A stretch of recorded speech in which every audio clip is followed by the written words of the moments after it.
Have I talked to you about like the system theory? In the 4chan Whistleblower talks about these mobile construction units that live underwater and create these craft that are built to spec and then act as this monitoring system to make sure that everything's going well. These intelligences that are controlling this system behind it all are just trying to make sure that life progresses and that life exists in the universe. Like, that's their goal. There might be some type of war game scenarios as well happening, right? We've heard of this. We've heard of Operation Interloper, essentially driving these nukes out into the middle of the ocean to see if they can trigger some type of response. Now, if you're an intelligent species, you're not going to fall for that twice. These aren't fish, right? So if you're out there psionically or war games or whatever it is, trying to attract this phenomenon, I don't believe that what we're interacting with is the intelligence behind the phenomenon.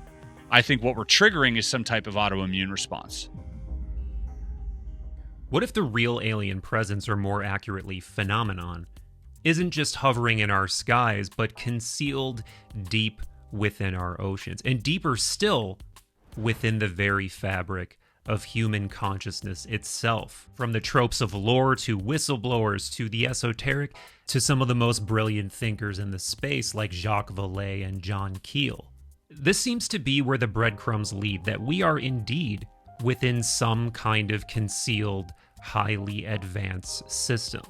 Chris Ramsay is the creator of the truly fantastic Area 52 YouTube channel, and his investigations span really all the corners of the phenomenon, as does this conversation. But this notion of a hidden system seems to keep coming back both on Chris's channel and in this mind meld. More specifically, that Earth, that we as individuals may be under the influence of a hidden control system. Not just from the stars, but from right here on Earth. And most schizo of all, maybe even from within our own psyches. And speaking of control systems, as you know, the one that this is being published within must be fed. So do like, subscribe, comment, share if you would be so kind. And do check out Third Eye Drops wherever you listen to audio podcasts. We've got a massive back catalog with some truly, truly brilliant beings. And my friend, if you would like to initiate yourself further into the mysteries, have a look at our members only section here on YouTube, because I've been posting a ton of exclusive content, both from the recent Entity Encounters documentary, and there's still some content from Contact in the Desert I haven't posted, and more. If you choose to initiate yourself over at Patreon, at patreon.com/Third Eye Drops, not only will you get access to all of that content, you'll get other perks like a patron-only Discord server, monthly Zoom hangs, and more depending on your pledge level. And with that, my friends, let's meld minds with the great and talented Chris Ramsay. Chris Ramsay, I think at this point you are becoming one of the new archons of the lore. You really are. You've just become that guy, and it's a lot of fun to watch, and I can tell you have so much fun doing it. Absolutely. It's my favorite thing in the world. I commend you. Like, you obviously inspired me to, like, I never even considered doing any kind of read-throughs on my channel, and I'm like, you know what? There's a lot of amazing shit out there, and it's way easier to do that than it is to write something from scratch, and then you get to also riff on those ideas. So yeah, it's honestly like, what even made you think to do that, by the way? Well, for me, it's I'm learning at the same time. Right. So a lot of the stuff I'm reading for the first time. And, coming from a background where I would solve puzzles in real time, people would watch that. There's something, I guess, maybe cathartic, or maybe like, I don't know what it is, but people watching you go through something. Yeah. They vicariously live through that a lot of times. So it's easy to get people in a certain mindset while you're reading through this, because they're discovering as you're discovering, and you're kind of jumping to the same conclusions, but maybe they're going to other ideas. So the conversation actually flourishes more from reading through this than just discussing an event, because we're getting all the granular details and not missing anything. Like, that's the other thing. A lot of these documents and the things that you read as well, people are familiar with. Mm-hmm. They've skimmed through them. They might have, seen it on X or something, but rarely do people sit down and read every single word in a briefing or in a document. Right. and then discuss it. So I think there's something to that, that might be beneficial. Totally. Yeah, I never read the full Gateway declassified document, and I was like, this is a perfect opportunity to do something like this. But what of late, or really ever, has been your favorite piece of lore you've covered? Not necessarily the one that you think is most true, but the one that you think is the most fun and is the most just sort of glimmering novelty jewel. I would say it would have to be the post on 4chan about the whistleblower. Mm-hmm. For me, only because that has become somewhat of a baseline for me. It I have certain pet theories and little hypotheses that I like to think about, and that one really fills a lot of the voids that exist for me, and it helps spawn my recent theory of what's happening or what we're interacting with, at least. And so I'd have to say that one. But in terms of thought experiments, I think Lacerta, this conversation that happened allegedly between the Swedish man and this reptilian female, which I also think at some point, they went on like 4 dates prior to her revealing herself to him. So I can't help but think that there is also like this subtle love interest. Which wait, when is that revealed?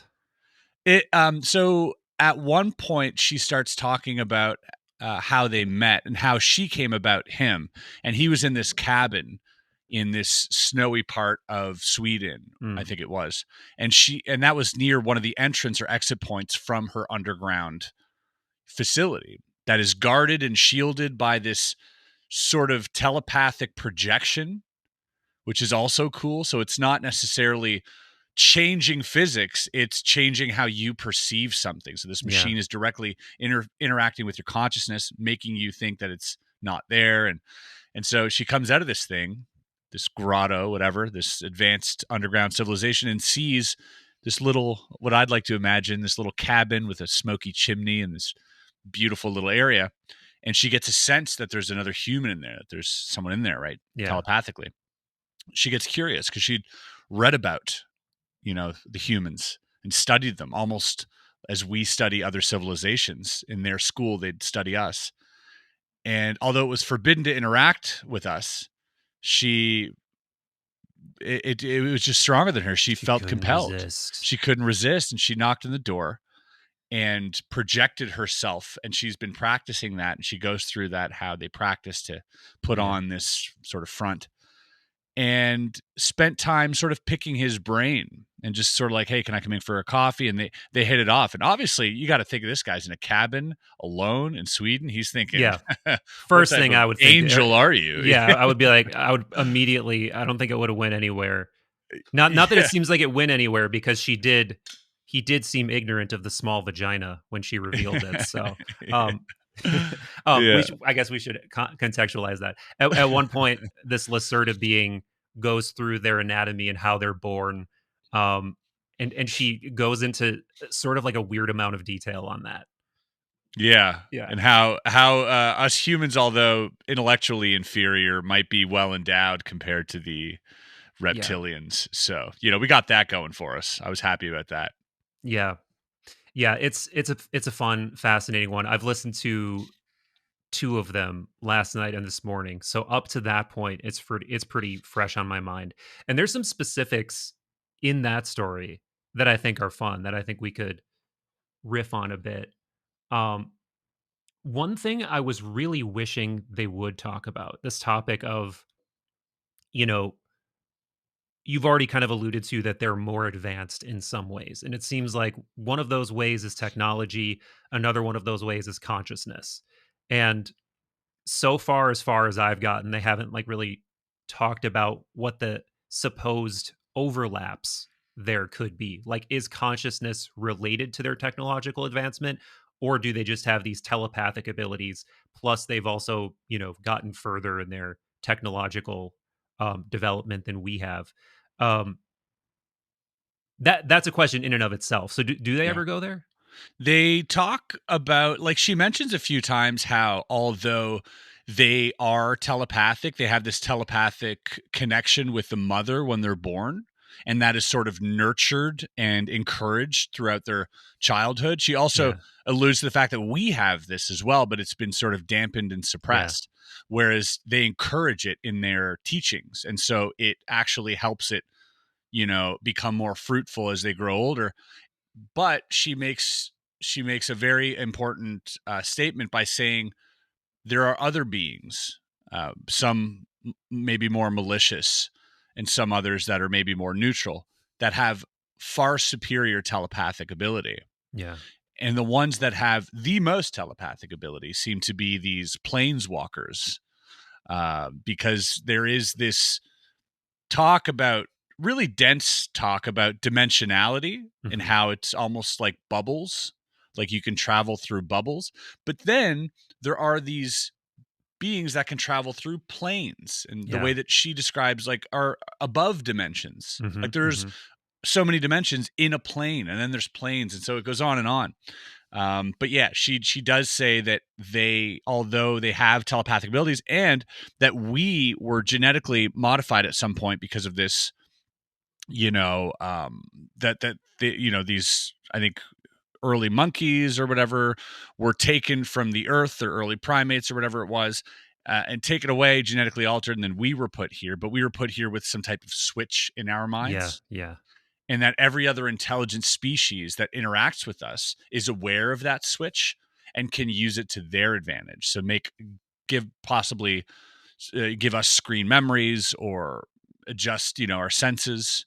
So I thought that was interesting. Totally. Yeah. And I remember her, two things. I remember her saying, your conception, humans, of Yeah. dimensionality is flawed. Like the way that you use that word is even flawed. And I don't believe she went into any greater detail than that. But what that makes me think of right away is that when we say dimensions, I think a lot of people construe that as there being like another kind of reality in addition to this one that is like just a completely different place that you go, right? Mm. But one thing I think she could mean by that, if there is a there to this at all, is that dimensions are here. Like they are eminent to where we are in space time, but we don't have the sensory apparatus to sense them whatsoever. And this makes me think of psychedelics right away, right? Like if your interpretation of psychedelics is, oh, you're just hallucinating, it's your brain just going nuts, seeing stuff that's not there. That's you can hand wave all of this away, of course. I don't think that's what's happening. I think that you are dilating your perceptive apparatus and you are gaining temporary low amounts of access to information that really is there, and your brain and your senses may be struggling to process that information. But if you start thinking about dimensions more like that there's this whole information field that feels very vast and very intelligent and sometimes very populated by other things.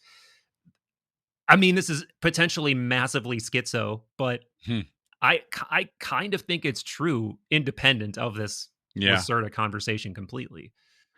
Yeah. I also, yeah, it's, it's unfortunate that we have to experience time, I think, because I really think, was it Plato? I've been, since we become friends, I've been looking more into this philosophy stuff that you keep going on about. But was it Plato that said that, if you wanted knowledge, you had to leave your body? Not specifically, but I can think of many things within his writings that could imply that. Yeah. That could imply that. Yeah. Yeah. That like, and I always think that like time is beholden to the body as well, and to the brain specifically. I think that that's what is creating this illusion. And without that, we'd be maybe this omnipresent mess. I don't know. But Yeah. but we have, we're beholden to that. And I think it's unfortunate for those of us seeking anything outside of time, because we have such a difficult time picturing it. We can't, our brain kind of glitches out, but I feel like we get little glimmers of it here and there when we get into like flow states and we start understanding and unraveling, but then our mind kicks in and it starts trying to fit it into our current model, and it's just, that doesn't really work. And so I think, like you said, maybe the best way to experience other dimensions that perhaps aren't as beholden to time as we are is through these altered states that don't involve the brain so much, Yeah, whether it's psychedelics, the dream state, out of body, deep meditation, these type of things, or death even. 100%. Um, so yeah, I think that it's a cool thing to think about this dimensionality stuff, but I I struggle to try and identify what it is, because I don't allow myself to, because I know that everything I say is passing through this human interface, Right. and anything that exists outside of that, I mean, obviously doesn't care about my human interpretation of it. Yeah. Yet in some ways you are uniquely positioned to think about it because you have had experiences that feel like leaving your body. I've had that experience less than you, but I've had a very profound one as well. And that starts to, but before we go there though, back to the like what I mean when there are things within Plato's writings that you could construe as that. One is if you just go to the cave allegory, right? The whole situation of us living in this shadow of a higher reality, right? Which is essentially what the epistemological and ontological argument being made here is that this physical world of our senses, it's like looking at shadows on the cave wall. And then if you ask the question of what's casting the shadow, you're kind of going up one notch of reality. Then if you ask the question of what's outside of the cave, you're going up another notch of reality. And really what Socrates eventually makes clear in this dialogue is that the kind of knowledge you can even acquire in the physical world just ends at a certain point, and you have to go into what they call the intelligible realm. And Oh, I yeah. think we could just, for simple sake, say that this is places only the mind can go, right? Or only consciousness can go. And then if you start asking the questions of, well, what lives in consciousness, you can take the hyper rational philosophical route, which a lot of people pretend is what Plato and Socrates are doing. But really, when you start reading deeper into Plato, and especially the Neoplatonists, they're all making it very clear that we're living in this whole, you know, ecology of beings. And at a certain point, you kind of leave the physical, and now you're up into this realm of what they call daimones. And then you're in the realm of like what later Platonists would even some of them used angels. But whatever it is, it's disembodied intelligences that are actually higher on the ontological ladder than we are. And then this has such a clear overlap with the extraterrestrial conversation, particularly certain kinds of it. Um, more of the Jacques Vallée's, more of the Keels, more of a. I've been reading this guy since Adam Curry dropped me this nugget. Oh, what's his name? His book is Cosmic Pulse of Life. Have you heard of this one? No. Trevor James Constable. Okay. Um, so anyway, yeah, that's what I meant by that. And then there's also some like, statements by Socrates just before his death where it really sounds like he's talking about going out of his body. And he talks about the earth we live on is not the true earth, and Mm, there's another earth, mm. and like where the people are, everything's more perfect, and the gods are really in that world in their temples, blah blah blah. Very very strange, mysterious, thought provoking stuff. Um, Yeah, that I see. Like that's the stuff that I'm super fascinated by. But I also, my brain always comes back to, okay, let's let's say that we've found some type of resolve here that we're all aware of. Okay, we got to the bottom of it. There is another. There is an elsewhere. There is life after death or whatever. There mhm. is this extra dimensional other world. There are these perfect beings. Let's take for granted that that exists, and just, that's our reality. So the question then becomes, well, what of this reality then? Like, Yeah. do we spend this entire reality thinking about that reality? Because that seems a little redundant if we're going to live it anyways. And I always come back to that. Like when people, even myself in my journeys to leave my own body through meditation and through all these different, experiments, once I've achieved that, for me, it was almost like, okay, that's somewhat of a confirmation. What more confirmation do I want? And now that I have it, well, what's the hurry? Like, what's the hurry to get there? Yeah. You know, why are we chasing this? What is the hurry?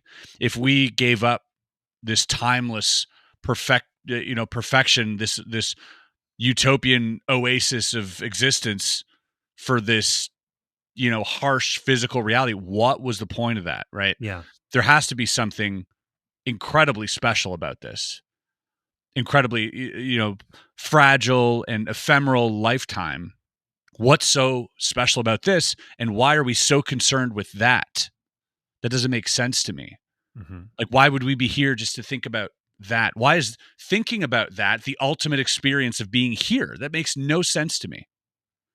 So at what point do I just have to let go and be like, okay, check, cool, dimensionality, got it, angels, whatever, cool, sweet. Now it's time to live this life to its fullest. Now it's time to learn and experience and grow and love and share. Like, at what point do we have to put all that aside, all this philosophical stuff, and just live life?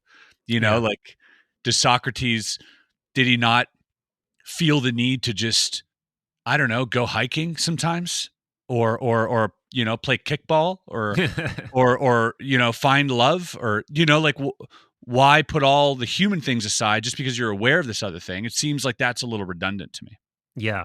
I mean, there's so many ways to go with this, and so much of it depends on like what your prior ontological assumptions about what reality are, right? Like, is this some sort of prison planet or a Monroe-esque pumping station?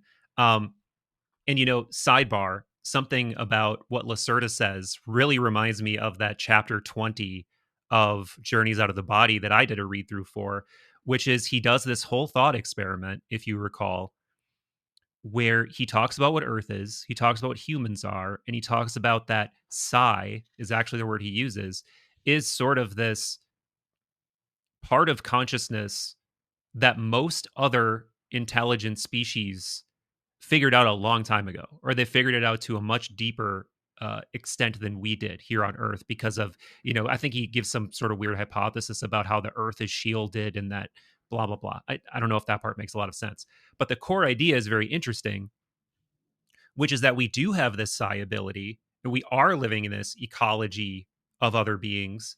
And our problem is that our psi capacities are sort of like vestigial and not working well.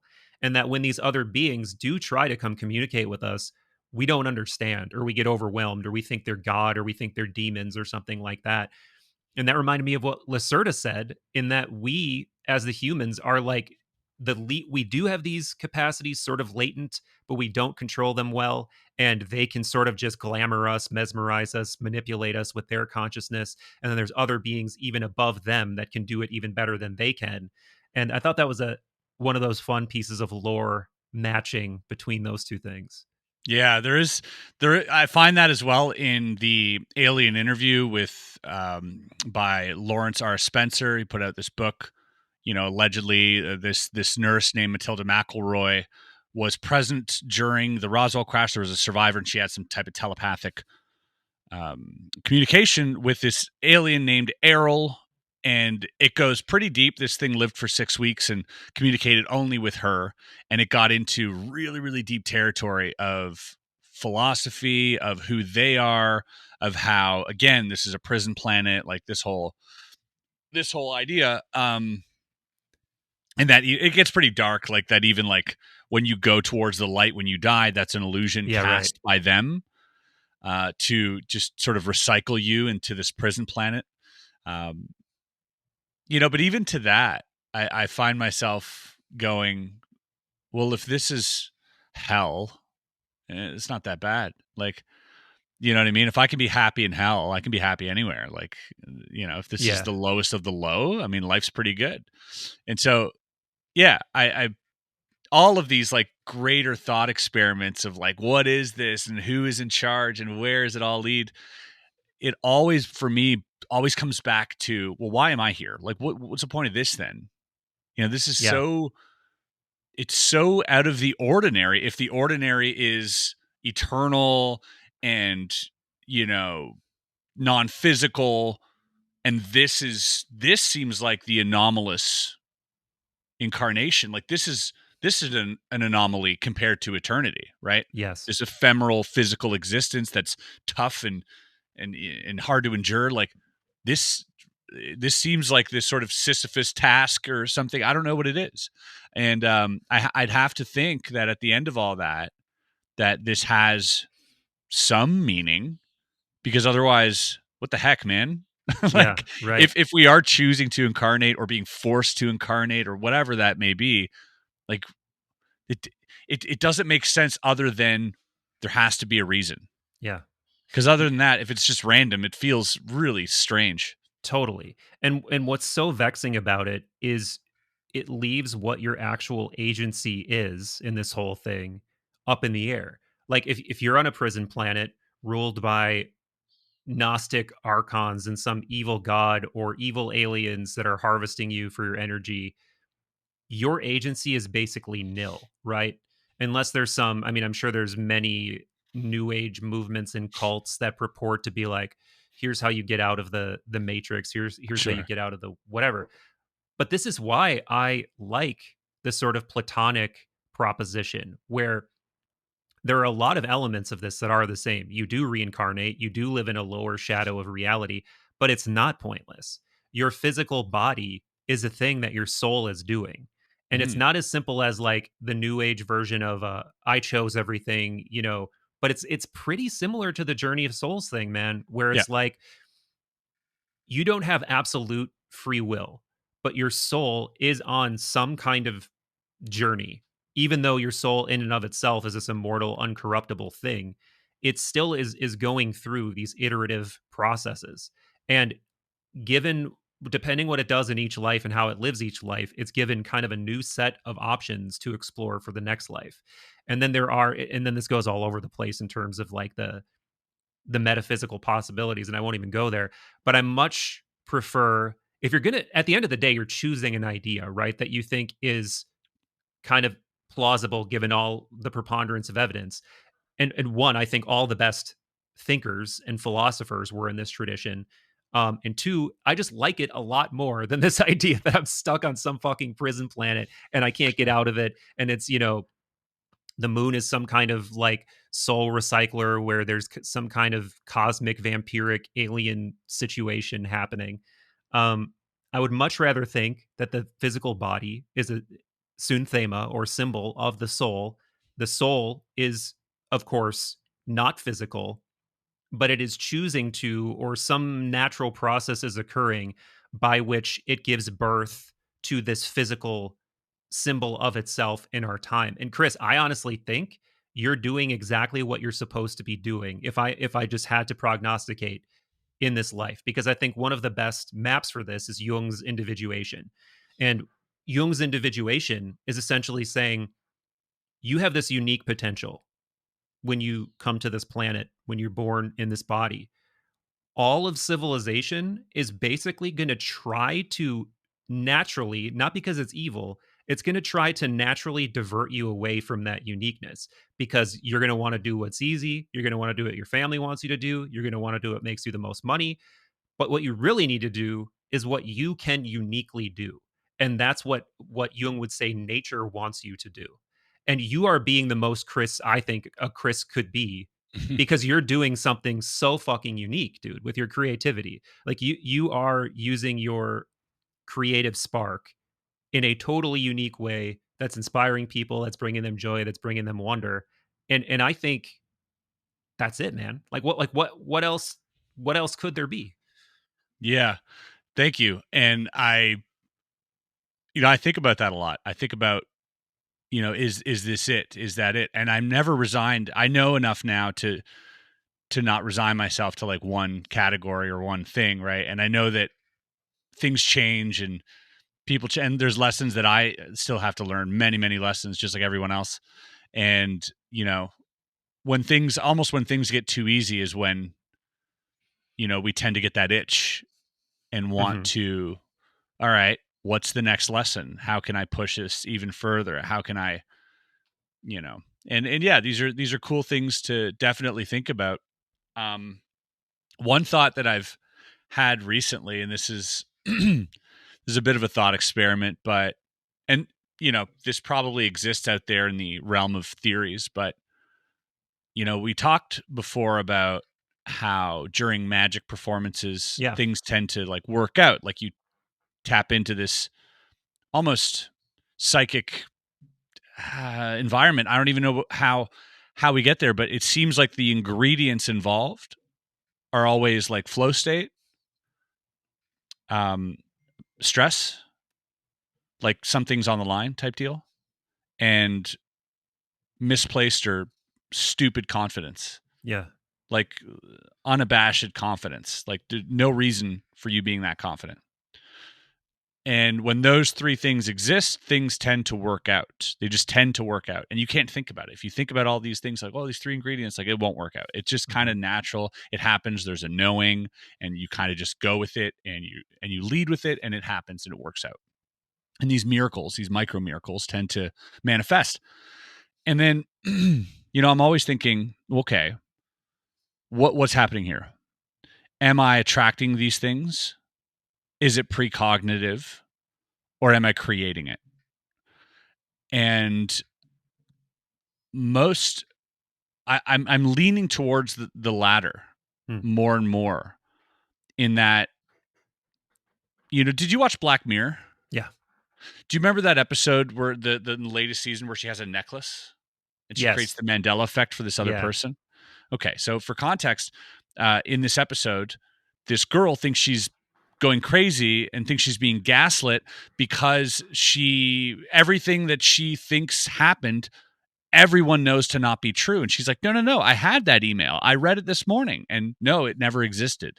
And so she's going through these Mandela effects, come to find out that this other girl is kind of punishing her for things she did in high school. But she has this necklace that she developed, which gives her the ability to completely change the universe. Hmm. And no one is aware of it except this one other person. So she's torturing her through these memory lapses and these things. So she can say things like, "Oh, the word door doesn't exist," and she's like, "What do you mean? The door's right there." And everybody goes, What was that word? Oh, you mean the opening block or whatever?" Like Yeah. they just completely, the universe changes.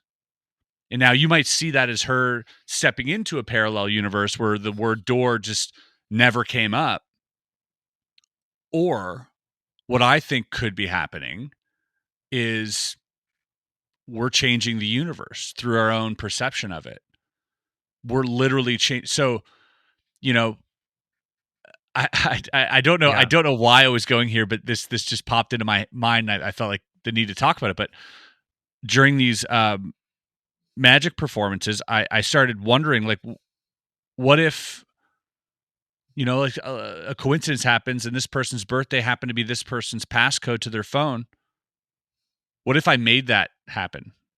What if I now change the entire universe to where now your birthday is that person's passcode and your upbringing is completely different, and everything that led you to this moment was my doing, because this is my subjective view of reality and this is my own interpretation of what the universe is. And we're all doing that constantly.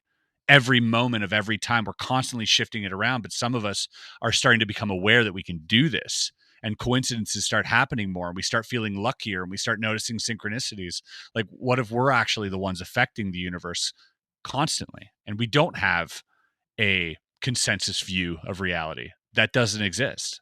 Yeah, it's funny because we're getting into like one of these core quantum physics questions. And what that episode is evoking is that multiverse idea, right? Like that um and this is like a very cartoonish implication of the many worlds theory that most people don't like. I don't like it. I don't like this idea that every time I went left, there's a reality where I could have went right, and then that turns into its whole other reality. It just seems like very inelegant and bloated and strange and not necessary. Because I think the easier explanation is that we do live in a world where consciousness, though it is this thing that has so far eluded any way that we've tried to probe into it, yet we're in it, like the proverbial fish swimming through the ocean that doesn't realize it's in water, right?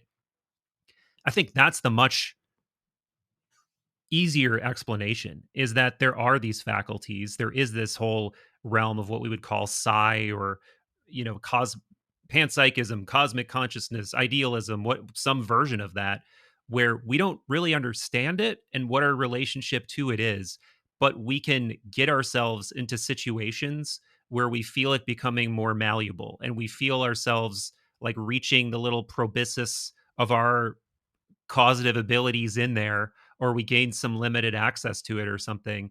And I suspect that that's what's going on when you enter those states, is that you're like altering the collective consciousness field of the group that you're doing magic for. And I've seen this firsthand. Like, people are, and I've been the the entertained party. I've been the victim of the manipulation, where if you really just, okay, this person is demonstrating anomalous things to me. Let's just leave that out there as a hypothetical. What does that do potentially to reality, in air quotes? Or what does that do to the possibilities? Maybe because it becomes so subconsciously possible in your own mind, then you, as the person doing it, can also tap into that weird. So, this is another thing Adam Curry said to me, who's, for people that didn't watch this episode, he's been a psi researcher since he was like a teenager. He's known Hal Puthoff and Russell Targ since he was like 15 or 16 or something crazy. He was remote viewing with all these Project Stargate guys when he was that age too. It's nuts. But I asked him a question, because he does these experiments with people where they sit down in front of random number generators, for instance, and they try to make more zeros than ones, even though there should be an equal number of zeros and ones. As soon as someone becomes consciously aware that they're manipulating it in the direction they want, the effect often fades. So I asked him, so what you're saying is it's like the creeping subconscious suspicion in the back of your mind is more where it's at than it is what you consciously really want. And he said 100%. That really seems to be the case. So if you, Chris, you can manipulate that within me with a trick, right? Like, you can change my subconscious to, oh, whoa, this must be real. Like, I can't explain this now. My conscious mind is failing. So my subconscious mind is starting to believe it or entertain it. And then maybe that's what opens this malleability portal or something, is that entwinement between you and the party. That's interesting. Yeah. I think like what if, let's say, for instance, I've always wanted an iPhone, right? Let's say I've always wanted an iPhone really, really badly. And in fact, I want it so badly that I start living as if, or feeling as if I have an iPhone. But now I have an iPhone. Who's to say I didn't change my entire timeline to have this iPhone? And that I wouldn't know that I wanted an iPhone because I've been through the steps to getting one, and I've done everything. And so I think about that, like, what if that's what's happening? What if, like, these, like, willing into existence moments we wouldn't even notice because we have to live in this linear time frame, and all it would look like to us is the steps to get that thing. Mm-hmm. But in reality, there was a point where we didn't have that thing, and we willed it into existence, and now we have this memory of obtaining that thing. Yeah. And so, I want to be like let's say, oh, I want to be a billionaire, right? So badly, and I manifest like all this. But now it just looks like I worked really hard throughout my whole life, and I got here through hard work and some luck, but there was potentially a point where I didn't have that. Mm-hmm. But now I changed the whole timeline. I've changed the universe essentially to fit that manifestation. And so it doesn't look like instant something appears in my hand, but it's always been in my hand. And my memory of it is this long journey of receiving it. Yeah. But maybe it is instant. We just don't perceive it as instant. We're given these memories. of this whole timeline shift, and I don't know, maybe that's what's happening. There's no way Yeah. to disprove any of this. No, for sure. Yeah, But that yeah, yeah. it feels more real to me than like this jumping of timelines, Yeah. which would be this sort of nebulous state of no time, and you can just manifest anything always.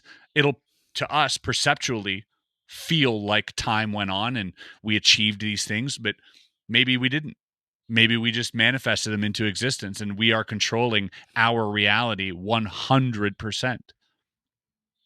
Yeah. I mean that's like one of the like solipsistic version but it's also, as you're pointing to, it's logically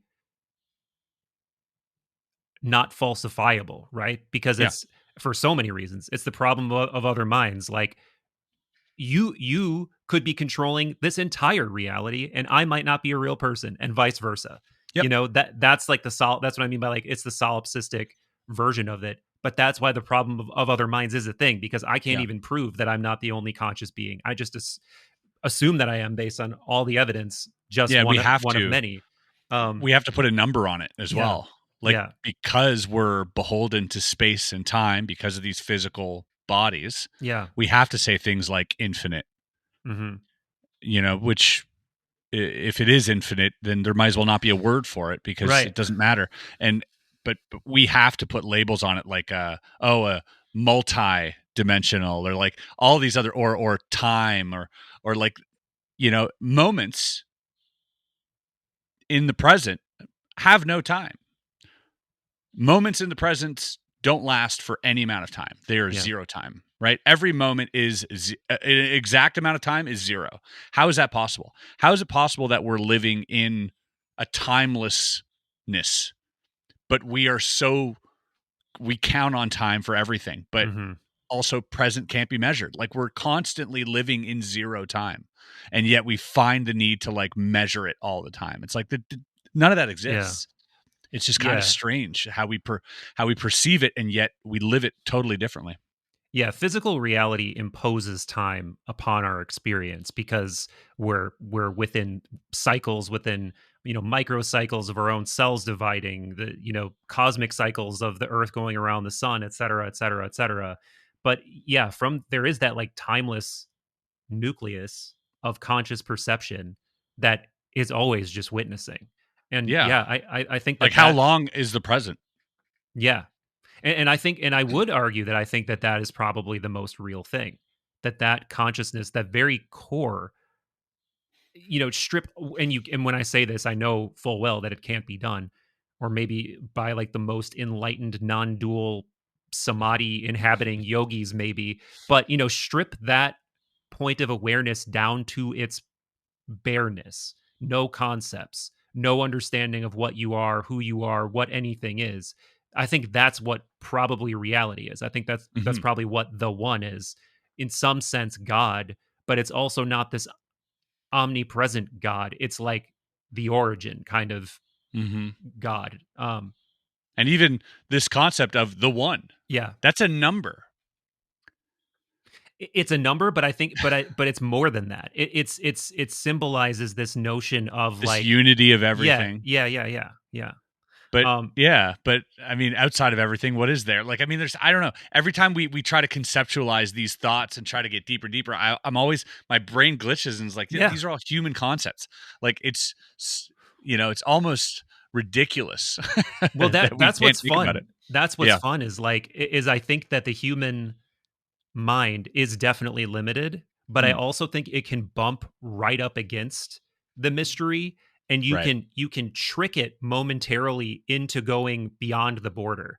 Right. And that's what these like non-dual self-annihilating ego death experiences are. Is it's like Yeah. you want in so bad, or oops, you stumbled here on too many inhales of DMT. Yeah. Here you go. And then you get it and you come back and you're just like, you Yeah. can't language it. And as soon as you try to language it, guess what? It's not that anymore because you put some human preconceived notion over the thing. Yeah. Um, And maybe it's not layered as we think it is. Maybe it's more of like a density, like hmm, fog, right? As we move closer and closer to this notion, it just, the density of it gets a little thicker, but it's not. We're not transcending any wall specifically. It's just it keeps getting denser and denser. Like we can never really reach, that the end of it. Mm-hmm. Mm-hmm.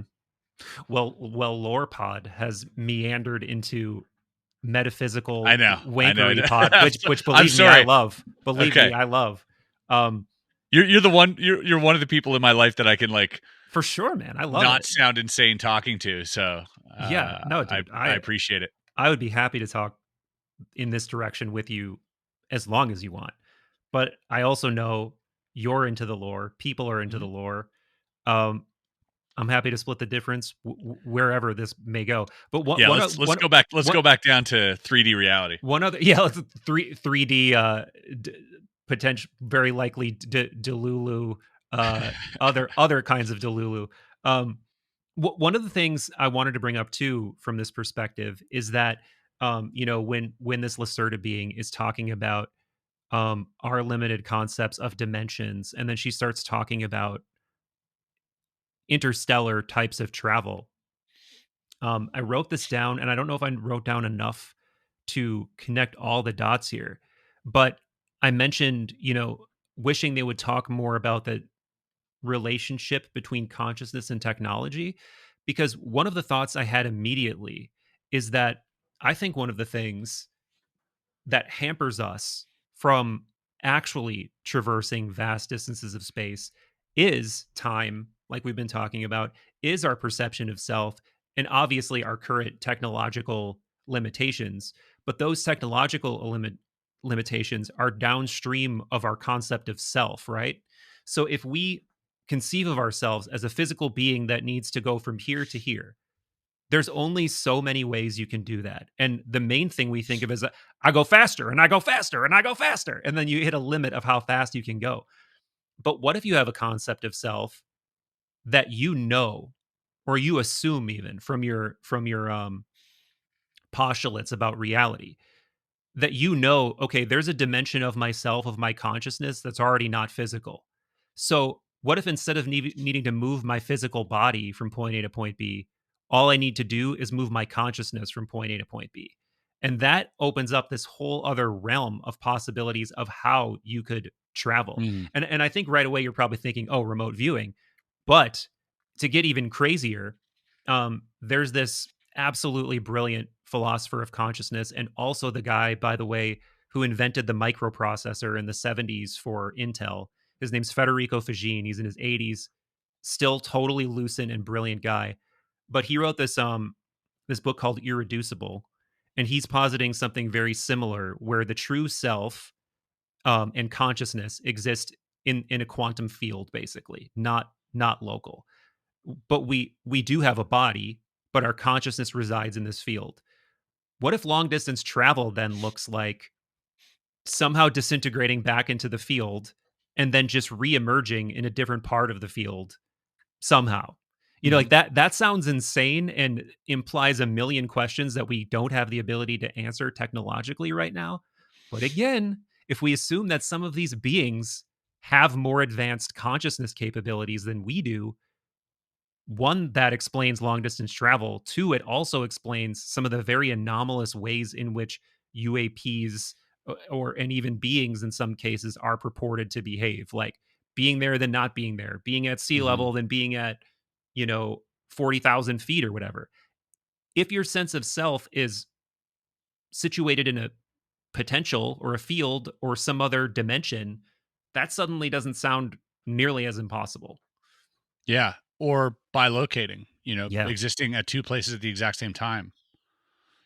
These are concepts that seem a little crazy to us, but when you're talking about the quantum field, well, then time and space cease to exist, and so yeah, maybe that's what's going on. Maybe we are there and here and elsewhere, all at the same time, but we can only perceive one of them at a time through these vessels. So, we're kind of what is it, like pinched nodes Mm, um, of this consciousness stream, and then once we're unpinched, we go right back into I like that. the field.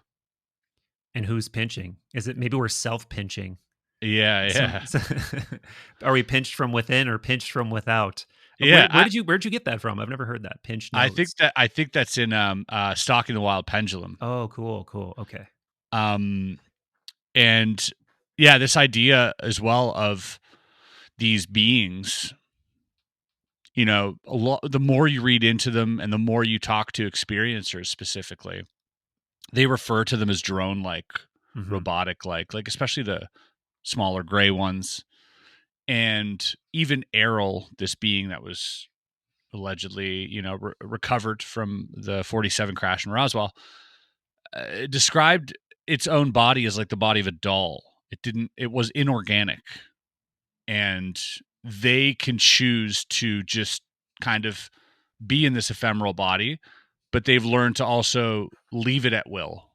So for them, really, pain is non-existent. None of that stuff matters. It's all very task-oriented. They're here to do a thing, and then they're like plop like a doll would, and they're gone. They're elsewhere. They're in their other body, or they're wherever they are. But these souls that inhabit these bodies, according to them, are hundreds of billions of years old, and have this breaks our notion of the universe being so old or whatever.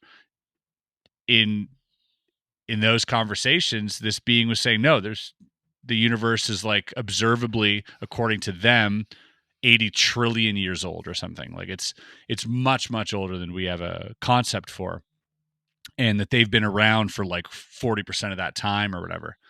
And doing these things. And at one point, what's cool too is, because it ties into all these other ideas of travel and consciousness. But at one point, the person interviewing this lady, Matilda, she's struggling to understand this concept of leaving the body and existing elsewhere in another body.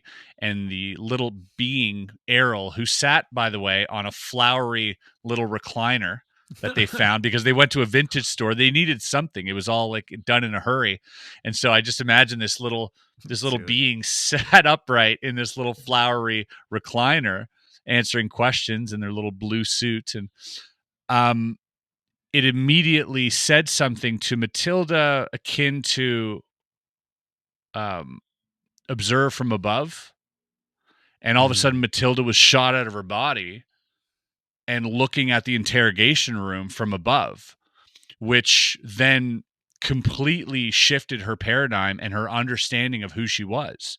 Because this Errol being was saying we are all Isbys, which is also Yeah. what Courtney Brown of the Farsight Institute, what they call themselves, which I thought was interesting. But we are these Isbys. We are the is that chooses to be.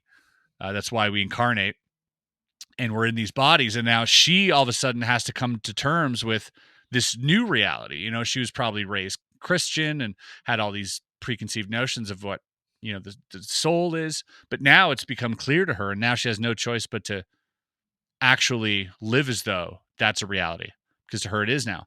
But this being was able to not only, like I said, take itself out, but take someone else out at will. Just like that. Just boom. Yeah. Here you go. How cool is that? How cool is that of like a if everybody could experience that like we experience that? I mean, I do believe that it would change the world. I do believe that people would think differently, and we would have this whole new perception of what life is.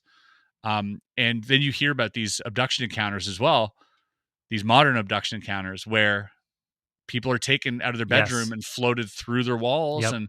and brought non-physically aboard these craft Yep. and done, they do experiments on. Even during DMT, we have these machine elves or whatever bringing you into a room and tampering with your brain, your Yeah. non-physical brain. And so yeah, this idea becomes like, whoa, like it's like what's going on here? Is that non-physical body even reality, or is that just another layer of reality Yeah. that that we're living at the same time? I don't know. Yeah, man, it's such a mind fuck because you could easily, I think the most rational of people would be like, that's no, that's not more real. That's less real. That's some kind of weird psychical projection. It's your brain tripping out. But again, man, most of the ancient sources seem to point to like, no, like you get closer to reality as you unclothe, as you unphysical. And to your point, that really explains that what seems like the logistical physical impossibility of abduction experiences is that if the abductions are actually occurring on that level and you're understanding that, hey, that level feels just as fucking real as this, and to people listening that haven't had that experience and don't know just how visceral it feels to be out of your body, like that might sound crazy, but if you've been out of your body and you know that it's this crazy energetic like kind of like fucking Yeah. feeling, then yeah, stuff manipulating you in that state would be insane and very probably terrifying.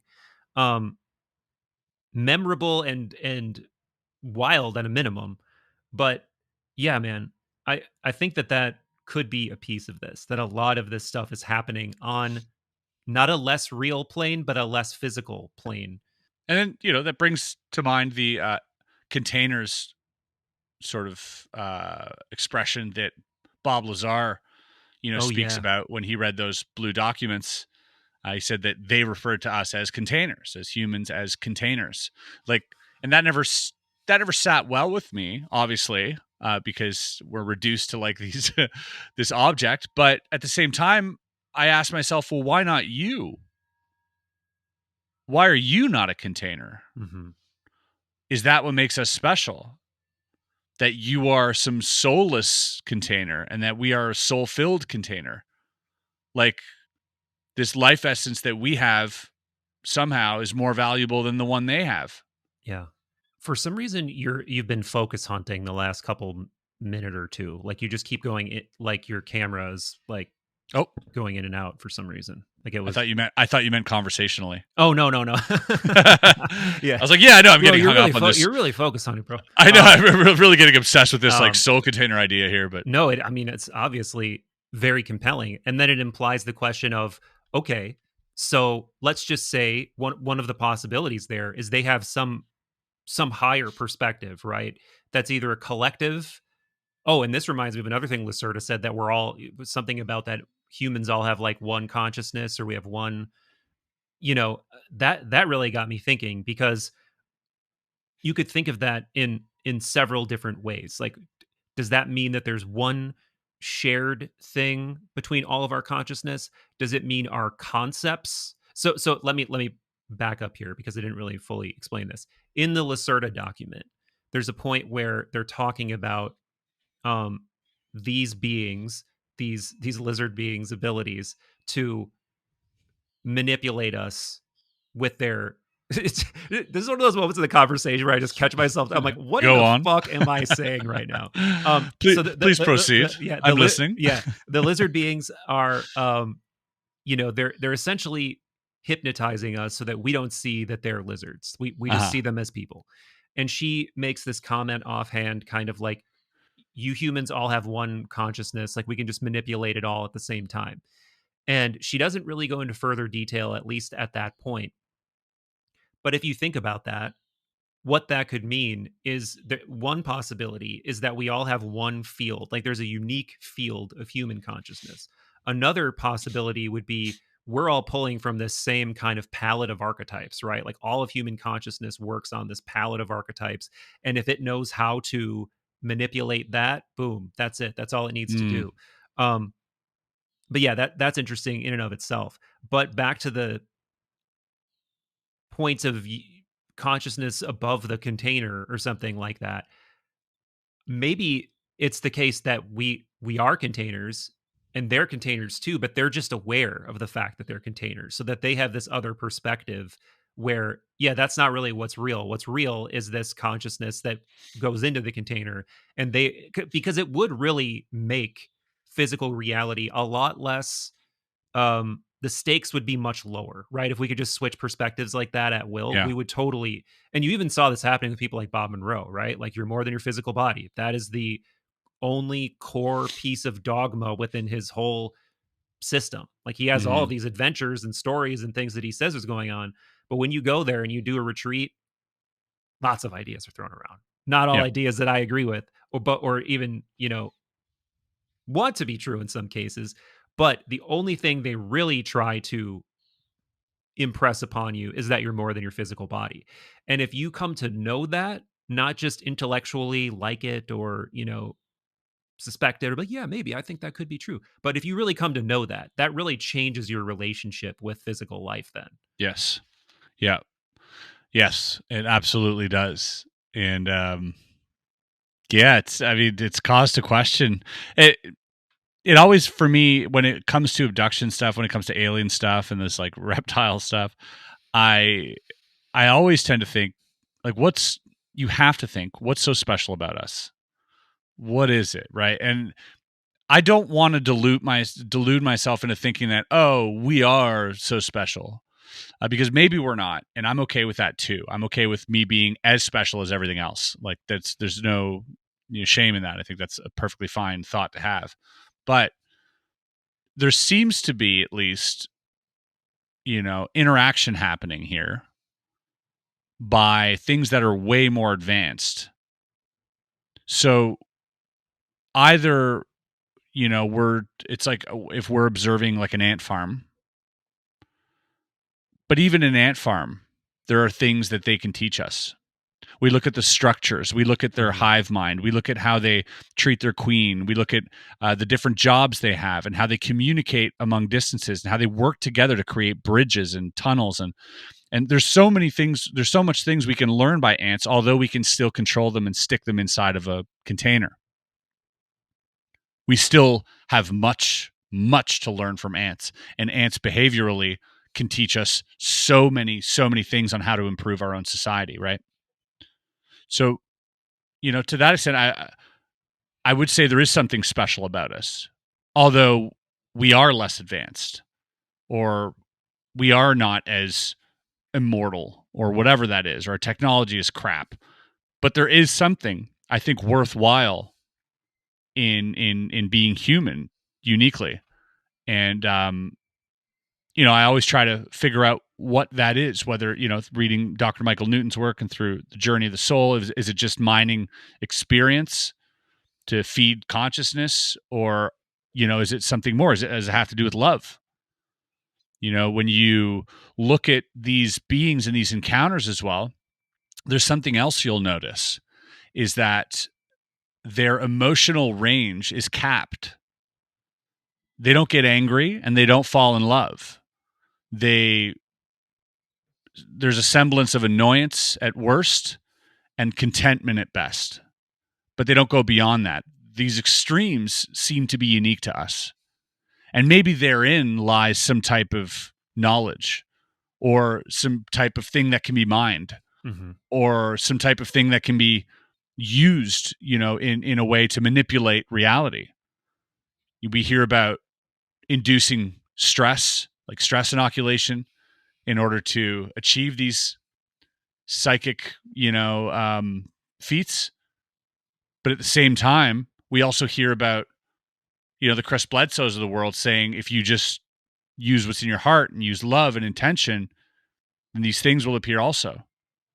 So, at the extremes, maybe that's what makes us special, is that yes, we have these impulsive desires, but maybe therein lies what's special, because it seems like they don't have that. At least they haven't demonstrated it. There doesn't seem to be any outright evil lashing out, or any like crazy, like emotional love. It seems like they're simulating that, and that we might have that. And that brings to mind, okay, you look at all these old depictions of angels or Jesus, and it's always this like outpouring of a heart, this heart with beams, golden beams coming out of it, and then these portrayals of the devil and fiery death and like worse, like maybe that's where our uniqueness is. Maybe that's what made, who knows, maybe that's what made this prophet or this savior, Jesus Christ. Sorry, I see the hunting now. Yeah. Maybe that's what made him unique, and maybe that was some kind of beacon that was projected out there, and people started being like, people of other species were like, what's going on here? They got an abundance of this energy. What is that? And that was like some type of UAP to them, and they're like, I don't know what that is, but this seems like source energy and it is really powerful. Let's start manipulating our DNA with theirs and see if we can replicate it for our own gain and our own benefit, because it seems to be quite powerful. That's interesting. Who knows? It's interesting to think about, but I think that emotionally that range seems to be at least unique to us. And that might be at least worthy of studying. Yeah, it's really interesting because like a pure passion of any kind, right, implies a kind of mindlessness. Like if you go too deep into a passion, you're just completely taken over by what, in Jungian terms we would say is like an archetypal energy. Like if you're just in the throes of just like animalistic sexual passion, your logical mind is like offline, right? Or if you on the very opposite end of the spectrum, if you see some monk, they're very even, right? Like they're actively trying to avoid dukkha, like the suffering that comes from passion and then desire, and realizing like I can never have enough of the thing to make me happy, therefore I mindfully choose to walk away from that path of passions. So I think it does kind of make sense that, again, humans would be a bridge being that has the ability to go into these archetypal, and you can think of these passions as gods too, and I think the ancients did, because think about, if you're not thinking of a god like an anthropomorphic being, like it's Mars or Aphrodite, yeah, or exactly. It's like you be in them, they be in you, like it's and there's no difference, and you know what that means when you're like brimming with rage. It's like, okay, I could see how that is like both an archetype but like a godlike energy, right, that is exerting significant force still on the human race right now. And you could say that for all of these archetypal states of being. So yeah. yeah, I could see why higher beings would liberate that from themselves, but also I see what you lose. And it's like, Yeah. and I'm not sure if I'd want to lose it. I think the And philosopher in me wants to. Like I want to be mm, like, I want to be in control of that at a minimum. And that's kind of Plato's prescription, is to be in control of it, order it. Like that there's three parts of the soul. The logos orders the passions. It's not that the passions are wrong. You got to feed that animal, but don't let it run wild. but maybe there is a way to weaponize it, Oh yeah. right? And so maybe these fits of anger and despair or obsession or whatever it is, or love, just pure love, maybe that sends signals that we can't see, Yeah. but that affect Right. other beings, like actually affect them in their non-physical form, where they go, oof, ouch. And then they're like, man, we got to control this. We got to bottle this. We got to figure this out, because if this gets out, this could really harm our species. Yeah. You know, perhaps they just don't have access to those. We're living in Goku's final form down here. Yeah. Do you know what I mean? And they don't know how to get there. And perhaps that's just really of interest, or perhaps like we're just a bunch of 2-year-olds with shotguns. Yeah. And they're like, well, we need to like chill out on their, because what they're projecting emotionally out in the universe is actually hurting a lot of other species. So we need to suppress that a little bit. We need to cap that. I don't know. Or, maybe they're like, we need to amplify it and see where it goes. Yeah. I mean, that would start to get into the pumping station zoo. Yep. Loosh. Vampiric loosh lore. Yeah, for Yep. sure. So on that note, going back into lore, we riffed on Lacerta sort of in an obtuse occasional way throughout the conversation. You mentioned the Reddit whistleblower testimony as being a particularly intriguing one, because it does. I did watch those when you released those back in the day. Maybe that was like a year ago at this point. Not even. Um, it feels like back in the day for some reason.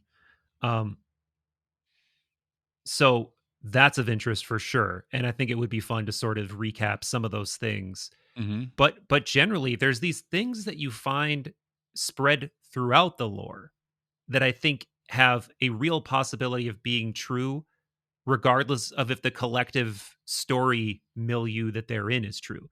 Like, for instance, have we been manipulated? Like that's one of those things that comes up over and over again. Um, and maybe I should just point that question at you first, because that's a fun one to riff on. Yeah. It seems like it. Seems like there's been some genetic modification, whether it's through, you look at Lacerta, or you look at the 4chan whistleblower, or you look at Bob Lazar's testimony, or you look at people like Dan Burrish, or so many others. It seems like there has been some type of genetic modification that may have happened. Now, some stories lean towards it still happening. Others say that it happened a long time ago and that, we've just evolved since. Um, who really knows? But I do think that if you're like, for me, starts. Have I talked to you about like the system theory? Like, and so I'm not sure. Okay, I think that what we're interacting with when you look at the fortune, it connects a lot of dots, but it seems like there's like some type of von Neumann-esque sort of panspermia thing happening here, whereas, okay, in the 4chan whistleblower talks about these mobile construction units that live underwater and create these craft that are built to spec, or as Matt Brown put it, made to he didn't say built to spec. He said built to purpose or something. Made to purpose. Yeah. Which sounds an awful like built to spec. So these beings seem to be built that way as well. The beings that are aboard these craft, they also seem to be built to spec. There are many cases where people have said that as soon as the beings are taken away from the craft, the beings die, like they're attached to the craft. There's been people who said that the craft seem alive and have this like weird skin. That the craft have no toilets and no living areas, nothing personal. It's all really exactly what it needs for the task at hand. And so are these beings. They're built in that way specifically as well, without gender, they don't really eat, they have no teeth, and it's just kind of they're ephemeral and disposable. And they're treated as such as well. And now these things are ejected from this mobile construction unit, sometimes without beings, and they're sent across, to monitor, or in some cases shut down these nukes that might be tilting the scales a little bit. And so if you were a species that was looking to seed the galaxy, you would not do it yourself. You would evolve past that point. You would incorporate some type of technology to do it for you, at least preliminarily, and send those out. And if you had the ability to travel the universe at will in a blink of an eye, then you would be able to do this to 100 million planets at least at the same time, right? There would be an X amount of exoplanets that you could do this to. And each of those exoplanets wouldn't hold the correct conditions, right? Too much radiation on this one. Gravity is just not right. Oxygen levels, nitrogen, we're allergic to this plant. Whatever it is, there's always going to be something on these planets where you have to live in a suit or underground or in a bubble, which isn't ideal. So way more ideal to take whatever life is already what primitive life is already seeming to grow on that planet, and inject your DNA to then preserve your own seed into that planet. Inject DNAs of other plants and animal life into these plants as well, and create this zoo of incredibly vast and variant life forms, and then place these mobile construction units, you want to call them that, these von Neumann probes, into the oceans of all these planets that act as an immune response, pretty much, and then act as this monitoring system to make sure that everything's going well. And anytime you see things come in or leave the atmosphere, that might just be other probe-like injections of other biome. Makes you wonder why we have cephalopods and also Venus flytraps and kangaroos and lizards and fish. And like, it's so vast and strange. It would make sense that all of that just comes from different parts of the universe, and that these intelligences that are controlling this system behind it all are just trying to make sure that life progresses and that life exists in the universe. Like that's their goal. And whether it's AI or whether it isn't doesn't matter. It's just about preservation of life. And how can we make it the most vast and the most beautiful is by, throwing out these systems, seeding everything in this, and just terraforming absolutely everything that they can, and manipulating the DNA of this animal so that it fits on this planet, and so on and so forth, and just doing that over and over and over.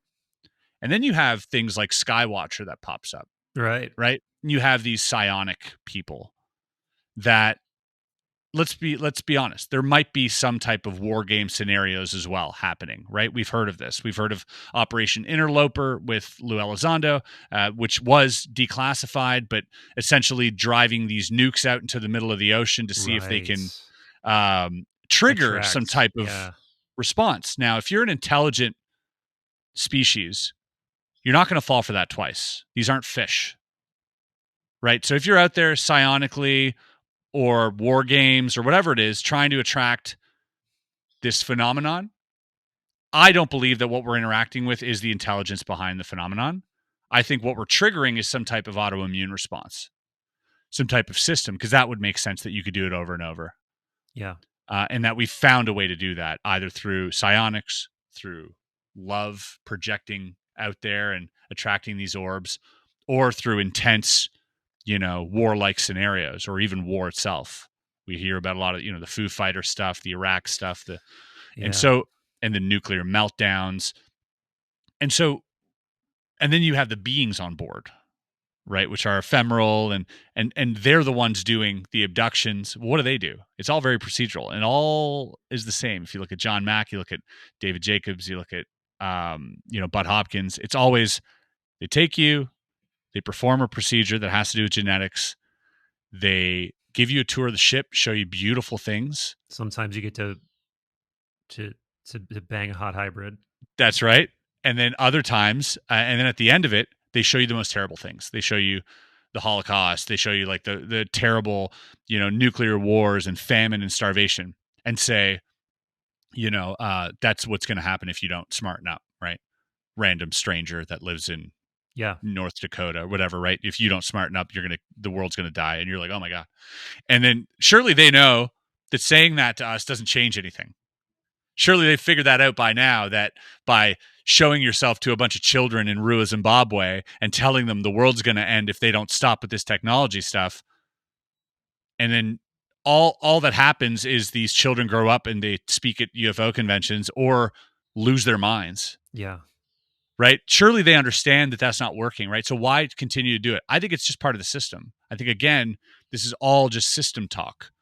They have this simulation of consciousness that interfaces with us, that floods us with endorphins, makes us feel good. It's all a procedure every single time. And it's so procedural that you can ask two witnesses back in the 1970s who don't know each other to describe what happened to them, and they'll describe the exact same scenario, right? And this is pre-internet, pre any publication of the matter. They'll still describe the same thing. So it seems like a system, at least half of what we're interacting with. And I agree, whether it's a system that's based on technology or consciousness, it is something, there's something system-like.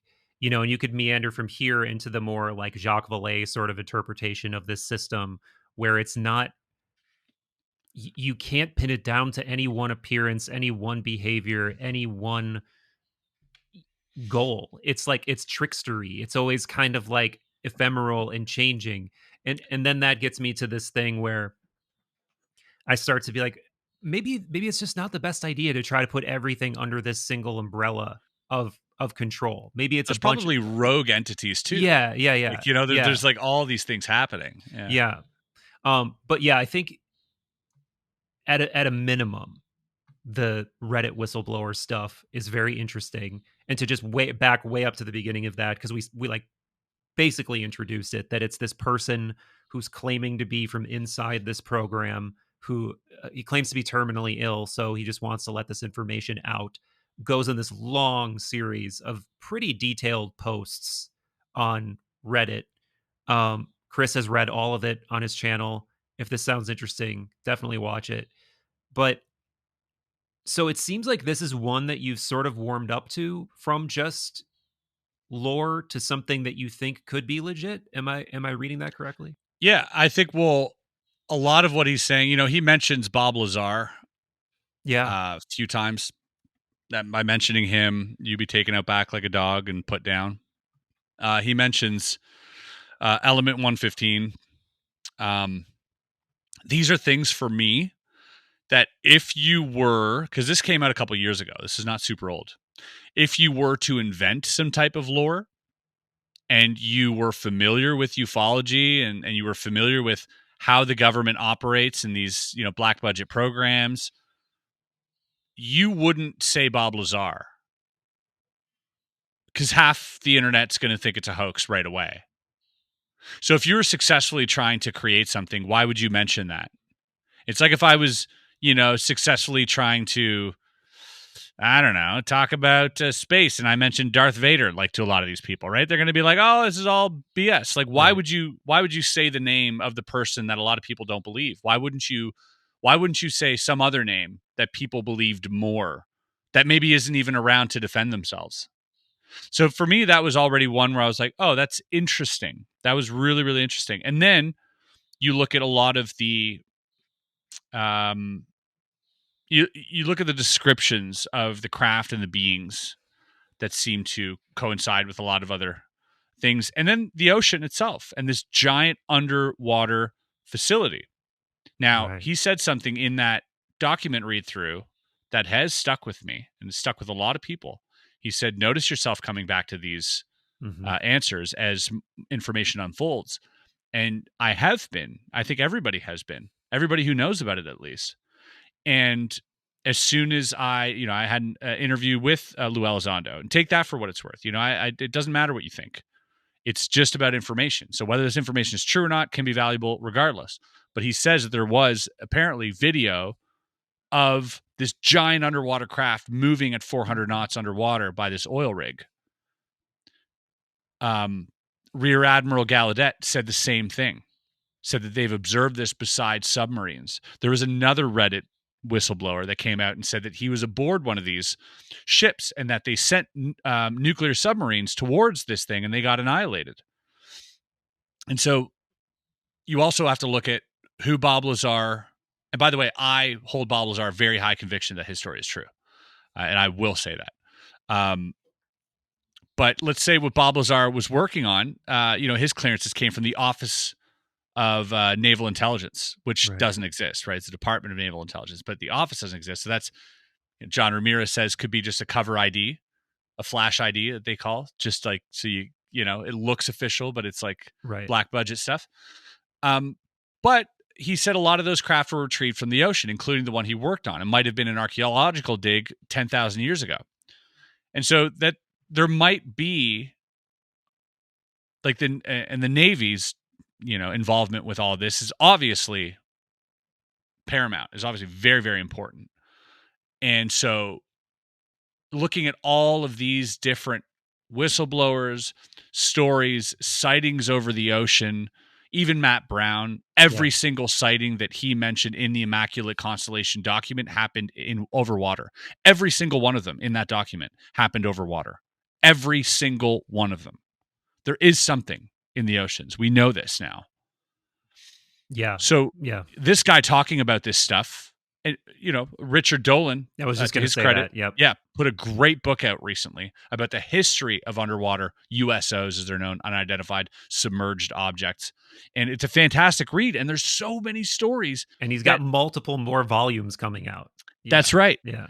And again, you turn your head towards this whistleblower and what he was saying, and you keep coming back to it, and you're like, "Geez, this is seeming more and more plausible." And that's how my idea of this system started coming about, because behaviorally, he'd mentioned as well that it almost is anticipatory, using some type of AI technology. Like if you had a perfect AI, it wouldn't have to read your mind. It could know through your behaviors every variable that you would possibly throw at it if you were to try and intercept it or something. It the deduction aspect of it would seem telepathic because it's so far advanced. Mm-hmm. And so, again, is that what we're dealing with? Just this incredibly advanced AI system, this AI system, or synthetic sentience, if you will, Right. that is here to monitor and preserve. And on the other side of that, all right, we hit this threshold of war game scenario that triggers some type of response. But what if there's this other response that it's waiting for as well? This ascension idea, this idea of apotheosis or critical mass when it comes to consciousness. Because now we also see, we observe this immune response from deep meditation or people that are enlightened, that they are attracting these orbs. Right. What if that's the other side of it? What if we reach that level, Yeah. it triggers something else, and now the family comes in, and the family's like, hey, welcome to the family. And you got lizards and insects and people and all sorts of, and they're like, glad you can make the party in some type of, prime directive there. Interspecies kumbaya moment. Right? Wouldn't that be amazing? Yeah, it would be. It absolutely would be. And I hope that's the case. We mentioned Matthew Brown. Let's take a sidebar there for a minute. Obviously, you're buddies with Jeremy and Knapp.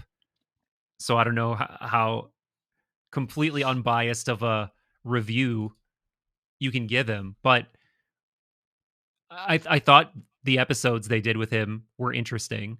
I also kept feeling like it was meandering from here's what I know to this feels like prognostication now, and I had trouble delineating between the two. And then the whole thing ending with like, we live in a simulation, God is real. And then the tweet. It's like, oh, yeah, and then the tweet, which is so like fascinating. Enochian context. Yeah. And then now we're straight into what feels again just like bulletin board red yarn territory. But I fucking Jack also Parsons, love it. Aleister Crowley stuff coming up now all of a sudden. Yeah, and then the day that tweet came out, Colin sent me this book. Oh, I forget what it's called now. I'll flash it up on the screen. But it's essentially, and this really dovetails in with the system idea, because he is floating this idea essentially that there is this sort of, this idea of like the secret chiefs, or there's the Great White Lodge or something, where there are these unseen adepts that are sort of working throughout society and people sort of stumble upon them. It's kind of like a UFO version of that, where this stuff is not beings, most likely, from my understanding, and I haven't read the whole book yet, but it's like you can tap into this stuff. And people from all different walks of life have tapped into this information, whether it's like Nikola Tesla or it's or Jack Parsons or Crowley. And I think all three of them are named in this book as people who are what he calls adepts. But I don't know if I'm gonna be able to find the picture of it, but anyway, I'll flash it up on the screen. But yeah, he was bringing in this relationship between the occult, Western esoteric occult, and the UFO phenomenon directly at the day that Matt Brown tweet came out, which was doing the same thing. So that was kind of a weird sync moment. But it also feels so conspiratorial. Yeah. And I mean, yeah, what were your thoughts on that? Yeah. I mean, I think we share a lot of the similar thoughts on a lot of things, including this. I think, there is information there. I'm not one to, I don't like to throw out the word believe at all. Yeah. And I like to catch myself if I do throw it out and sort of redact it. I think there are things he said that were really interesting that help tie some connections. The constellation stuff is really interesting. I will say I've had remind me of the constellation conversation stuff with someone, and I probably shouldn't say whom, but I had to redact something out of a podcast I've done. I can say that. Because constellations were brought up. And so there is truth to that. But what constellation stuff? Is it something Matt Brown said? Well, his whole thing was talking about immaculate constellation. Oh, right, yeah. And what, and sort of, so I think was able to speak to someone who could fill me in on what the constellations are. Oh, okay. Yeah. And Like so literal star constellations? no. Okay. Yeah. More like satellite constellations. Okay. And not just satellite. It's sort of it's all about data, right?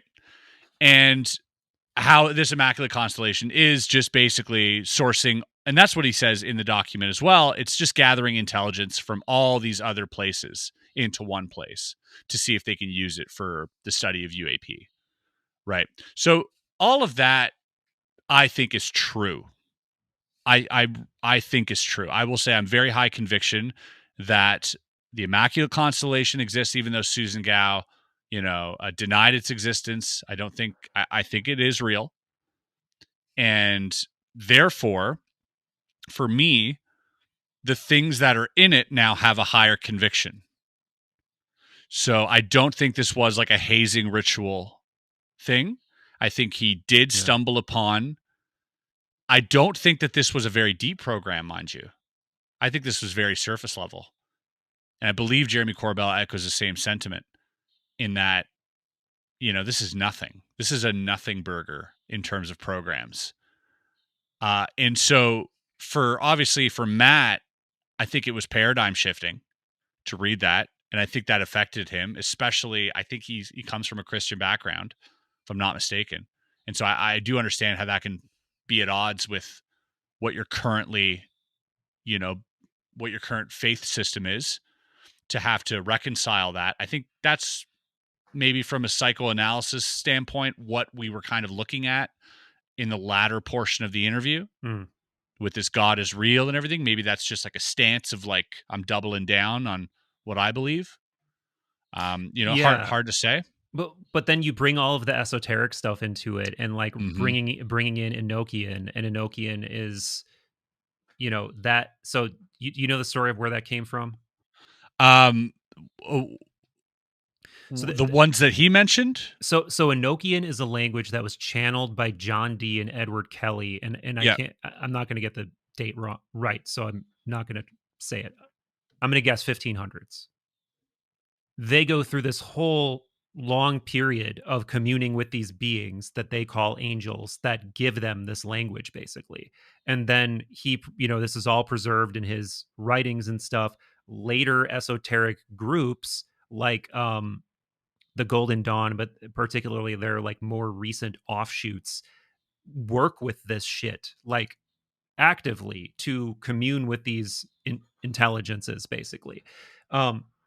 So depending on what you think it is that you're dealing with, again, we're sort of back in this territory of this blurry line between what could be extraterrestrial, what could just be higher consciousness.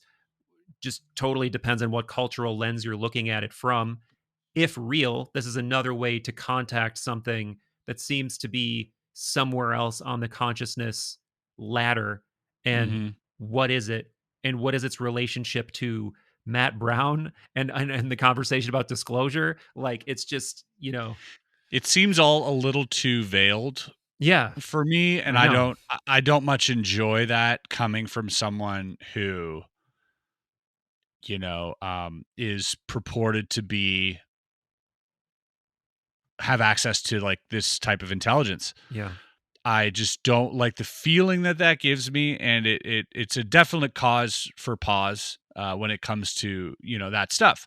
That being said, I can separate what he put in his transcript in the congressional document, or what was presented to Congress during that last hearing, and I did a read through of that, and I think it's really interesting because there's a lot of connections between that and the 4chan whistleblower, and we said this towards the beginning, but he said, made to purpose, which sounds a lot like built to spec, which is something that whistleblower kept saying. He emphasized it, built to spec. It is built to spec. And then Matt Brown says made to purpose. Right. And immediately after starts talking about observing smaller crafts, not larger ones, ejecting from the ocean. So again, my brain goes to, okay, low conviction, but we are now connecting dots. Yeah. Or did he read the did he read it? Did he watch my video? These are great questions. And and a lot of people watch those videos, Right. I wouldn't put it past, I wouldn't, Yeah. Yeah. Yeah. And it's, you said it kind of, you don't love that from a person who is coming out in this public facing capacity, who we know was involved in this Yep. stuff and could directly touch it. And that gets to a sort of larger, I went on this whole, I don't post on Twitter very often or X very often, but I did post this long thread about how personal experience is I the saw it. most important thing. And part of the motivation for that is my frustration with stuff like this, because I get pulled into it too. It's like, you're coming out with this information, all of this really intriguing, veiled stuff. If you really want people to follow the breadcrumbs, cool.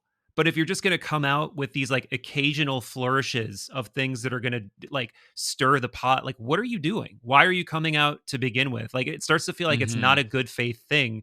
Starts feeling more like a brand play. Yeah. It's like, why are you, it's like you come out, and it's not just him. There's a lot of people like this who have emerged being like, hey, we got the truth. Yes. And check it out. And then they won't give it to you, or they'll go radio silent, or they won't answer the questions directly, or they'll be hot and cold and stuff, and that gets really give frustrating. You a riddle. And that gets very frustrating when you have like a seeker disposition. And at the end of the day, I don't care. I mean, sure, the proprietary stuff is interesting, the classified stuff is interesting, but I also understand as a thinking person that that's necessary. Like there's good reasons to classify things. I get that. But I think we're past the point of treating adults like children and not telling people the broad strokes of what could have big metaphysical consequences, right? Like this idea that we can't handle ontological shock, we can't handle metaphysical truths. It's like every idea is already out there, right? Like if they came out tomorrow, I mean, look, and this is a good point to shift into Burleson potentially. Like you have Congress people now just like vomiting up lore that's been out there forever, and it could be true, or parts of it could be true. The president's being briefed on it too. Yeah. And that's my point, is like we already know this stuff. Like it could actually land with a thud if it comes out. Be like, yeah, of course. Like maybe it's not even that big of a deal. And yet we're pretending like, oh, people can't handle it. We can't let them know directly what the truth is, or what we think the truth is based on the best evidence. We got to let them like play around. And then it just starts to feel like, is this just disinfo now? Is this just a way to get people to like chase their tail in a circle on something that's not provable, distract from something else? Yeah. It's both. I think, I definitely think it's both. You don't put out disinformation for no reason. Yeah. And disinformation often is seeded with lots of truth so that you can't tell the difference. It becomes confusing. Conflicting pieces of disinformation, both holding truths, would be disseminated. And so you have a valid argument for both being real, but you can't land on one as a consensus. So everything's up in the air, and confusion is one of those tactics that is, that is employed with psyop techniques, because they would much rather have people be suspended on a theory than have them all believing the same thing. Right? It's much more valuable to be confused and look towards your government for answers than for the people to form their own answers and look for the government for solutions. The government will provide the problem and the solution. That's the way that functions. It's always functioned that way. They will emphasize whatever problem they want to, fix. That's how it works. It's how it's always worked. They'll never, there's always something in it for them. Always, always, always, always. And I mean government. I also mean legacy media. I mean the whole system, So, yeah, it's frustrating. It's confusing. But that's also why I consistently try and motivate people to suspend disbelief, but suspend belief as well. Right. Totally. Yeah. Just Absolutely. let's not get carried away with believing any of it, and do away with the notion of belief and having to believe or listening to belief. Let's simply use the information that was given to us, catalog it, and hold it up against other information that was given to us, and slowly form these hypotheses and let these theories fill up a little bit more with the information that comes out. And someone who knowingly lies, that information is equally as valuable as someone telling the truth. Yeah, that's in my opinion. So let's not shut people out just because we have a personal opinion of them, because that is getting in the way of data collection. So let's look at it, listen to everything. And not to mention, it's unhealthy to get obsessed with like personas or cling on to the balls of like any one narrative or story or person, because one, in this space, you just can never be sure what's true. So why would you like push all your chips in that direction? I think it's way more.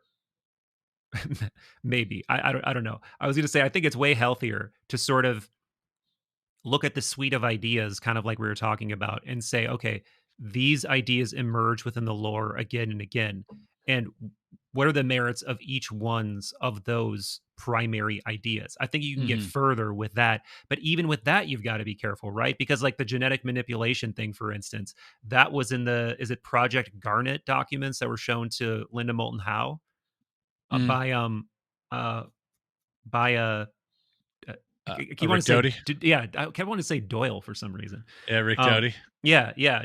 Doty showed her documents that said that. So passage material, and so it's like, limited hang stuff. Yeah, of course.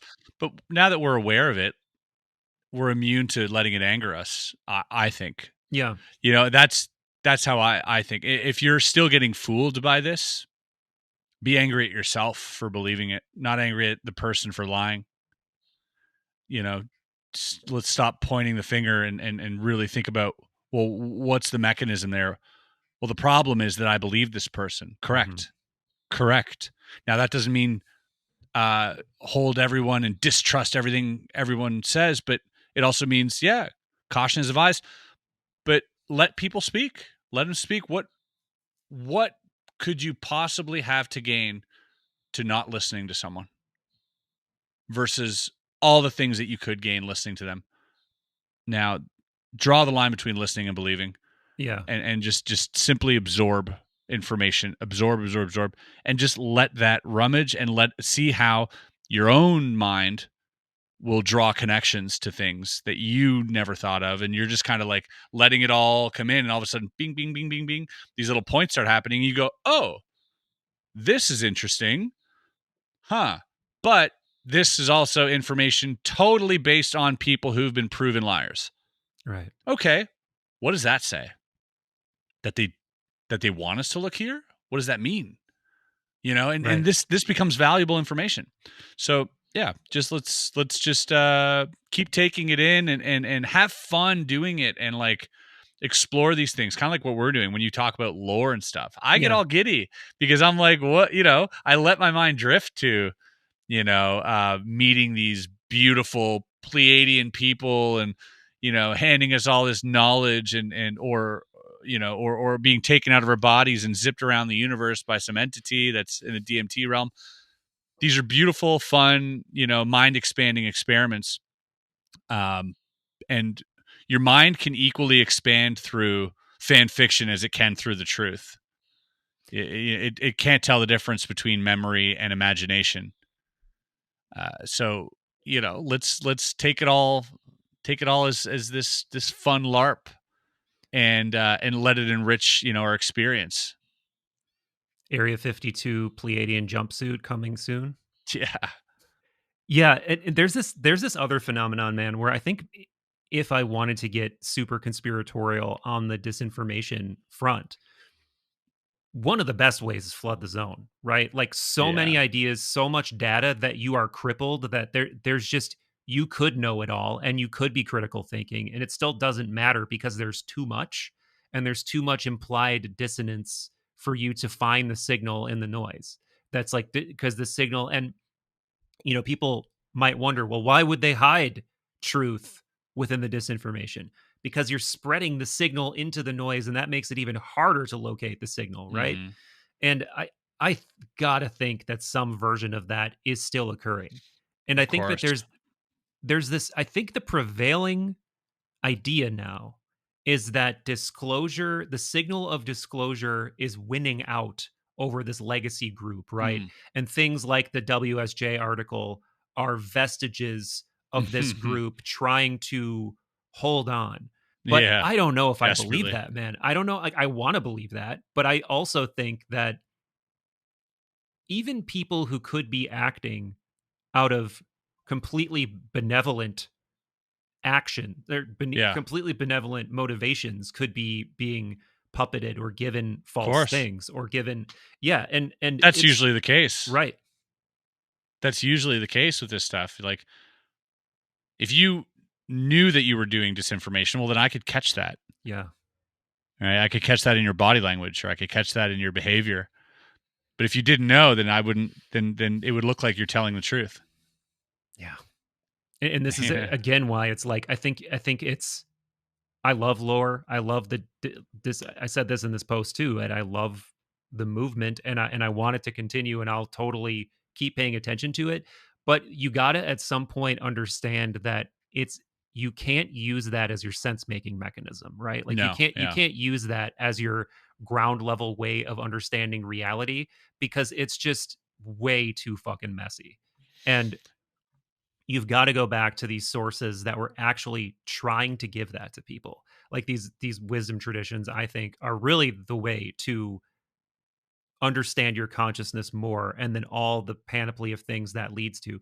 Or even something more modern like Monroe Institute, right? Like they're giving you Mm-hmm. the tools to Yeah. explore for yourself. You don't have to believe in any dogma, even though some people have this conspiratorial notion of them because some of the programs they were involved in tangentially, or I guess maybe more directly for a while. But um that's one of those things where the deeper I've dug, the more pleasantly surprised I've been.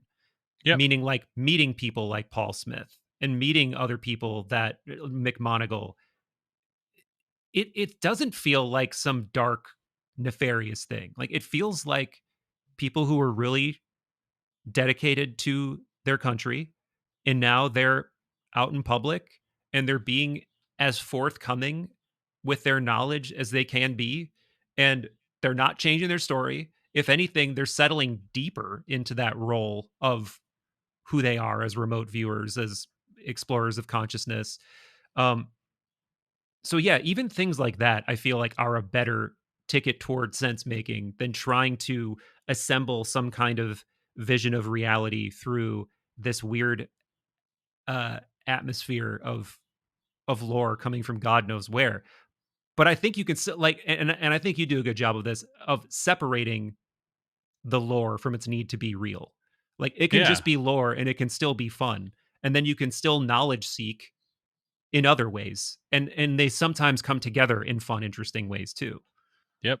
It's I have an expression where you need a balanced perspective, like being an astronaut walking a tightrope.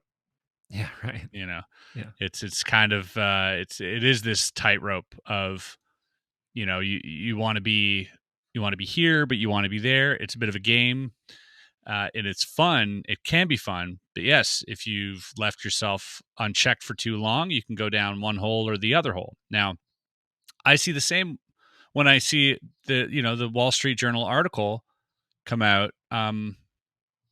This is all just us talking about this thing now, right? Like Hmm. whether you whether you think it's disinfo or you think it's real, you're falling for it. You're falling for it. You're talking about it. You're giving it energy. You're around it. You're discussing it. You're mad at it. You're calling out the journalist. You're okay. Go meditate, dude. Let's chill. Let's let's all just go inwards and ignore and don't give it power. Because I think that that us even debating it is part of that system. That's throwing a wrench in the cog. When we're out here trying to figure out the answers, it sends us something like this, and we all of a sudden go on a side quest trying to, defame or disprove what they said.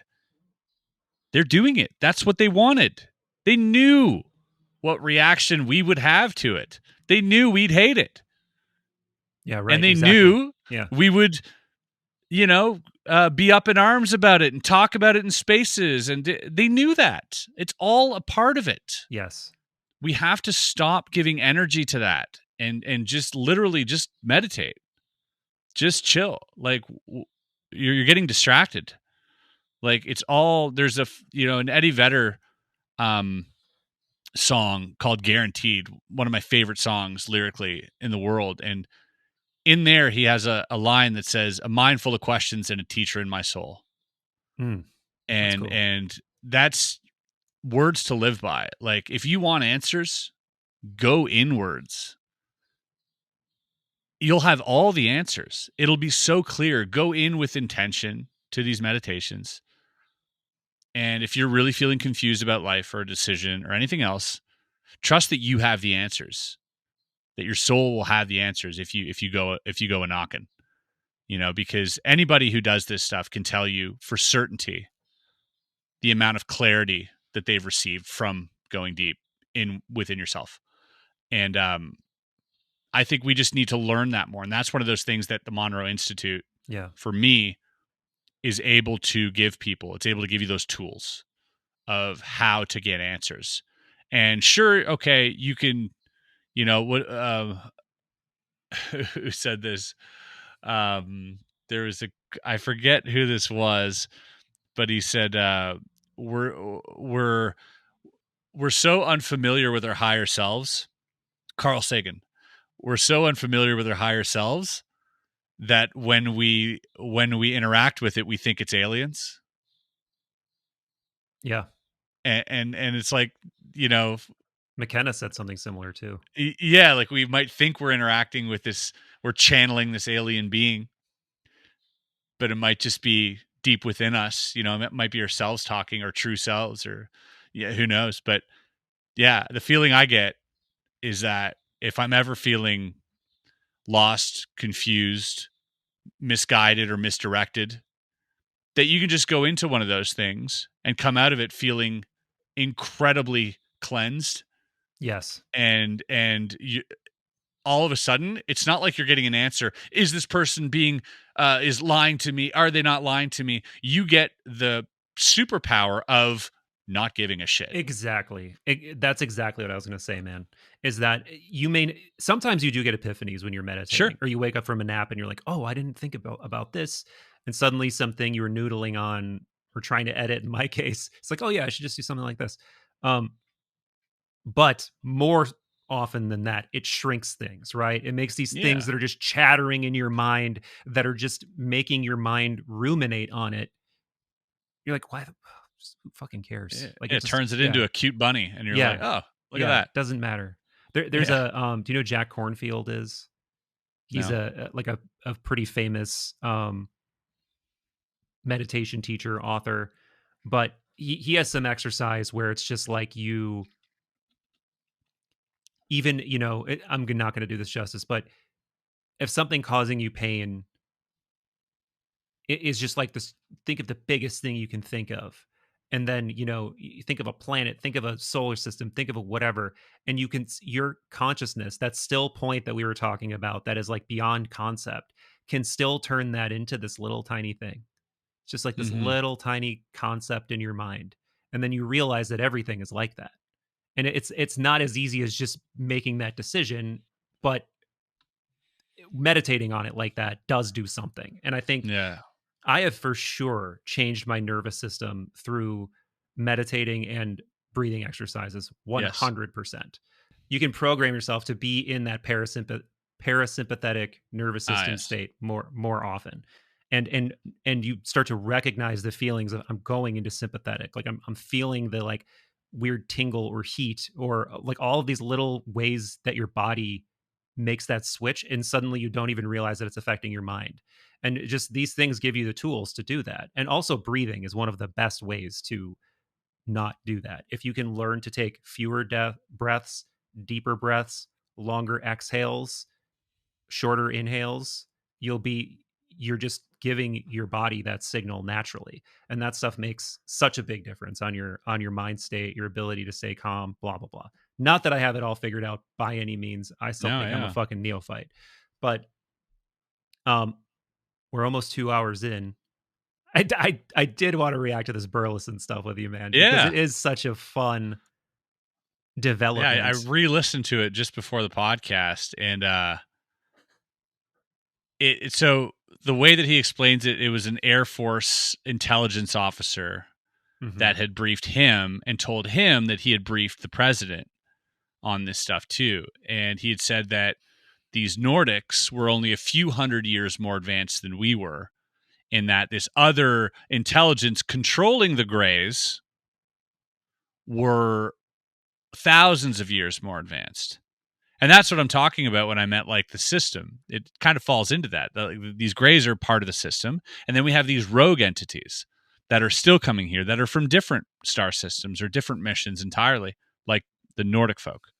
And now it's interesting to me, speaking in lore, Charles Hall, who has the documentary on YouTube called Walking with the Tall Whites, he was sort of conscripted or whatever to go to Area 51, and he was a very intelligent person, and he worked alongside what he calls the Tall Whites, which were this alien race, but every now and then they would also have interactions with the Nordics with 24 teeth. That's what he would call them. He would repeat them, the Nordics with 24 teeth. And the Nordics, he claimed, were from a civilization that wasn't as advanced as the Tall Whites and was a little more advanced than ours. And it took them, like, from where they came to where we are, they had to travel directionally. Like, it took them time to get here. And on their planet, it's kind of like Sweden, 24/7, like all around. Like, it's a cold planet, but then they'll have like some like summer, springtime, but mostly it's just freezing cold. So that's kind of their environment where they're from. So I just thought it was interesting that we'd say the Nordics. That's the first time I've heard it outside of Charles Hall, that the Nordics were only a few hundred years more advanced than we were. And I like that it's the Nordics and not Pleiadians or whatever star system. Well, not to burst your bubble, but did you hear that there's more than that? Did you hear the part about the Nephilim and everything? Yes. Okay. Yeah. Yeah, because this is the part where it starts to feel like, is he just like watching Y-Files? I mean, I love Y-Files. Don't get me wrong. Or again, is a person, yeah. But it's like again, here this is where we're at. Is so to back completely up for people that have no idea what we're talking about. Congressman Burleson is in a Twitter space talk, and he says all the stuff Chris just said. So a congressperson is saying all of that stuff. And then he's also saying that, and then I was told by, I think it was the same source, to talk to this other guy who went from an atheist to a believer because he is in communication with, here we go again, angelic presences. And they told him Jesus was real. So he started to believe in Jesus. And then he starts going into like all of the Graham Hancock style stuff about, we used to be much more advanced, and the Nephilim kind of explains why we used to be so much more advanced. You look at these megalithic sites, et cetera, et cetera. And yeah, I'm not trying to just completely poo-poo it here, because I do think it's at a minimum extremely novel and fun, and holy shit, we have a congressperson saying this and believing it. And I think where I'm sort of stuck is on the fence where I'm like, does this make it feel more or less true? Like, does this make it feel like I'm getting closer to having this stuff corroborated, or more like I think this person is one of those people, like we were just alluding to, like could be thinking they're spreading real information, and maybe they're just being fed a line of bullshit. Like, yeah, I don't know, man. I think that might be true. I think that there is.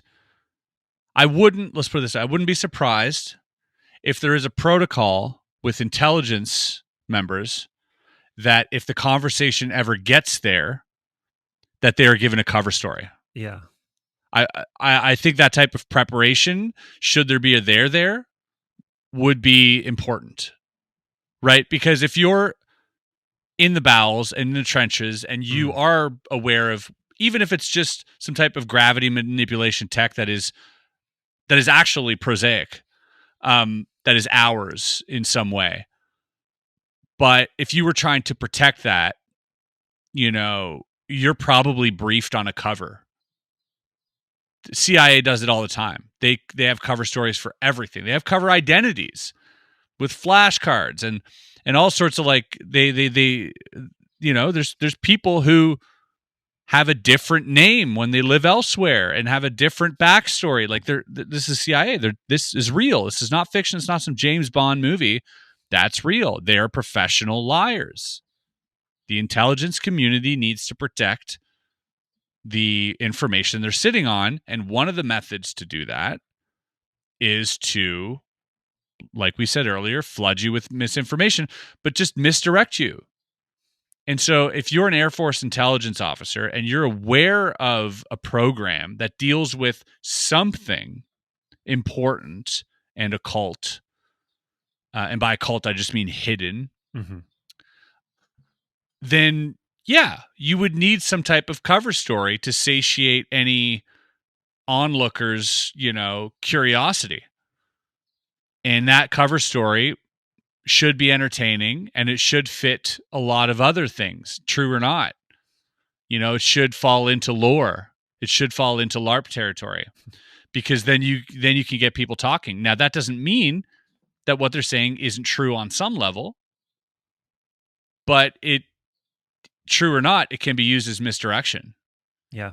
And so that's where it leaves us in this sort of realm where, like, okay, is this getting me further from the truth or closer to a truth? Or I don't know, but yeah, I would definitely advise, err on the side of caution when it comes to, like, absorbing that information.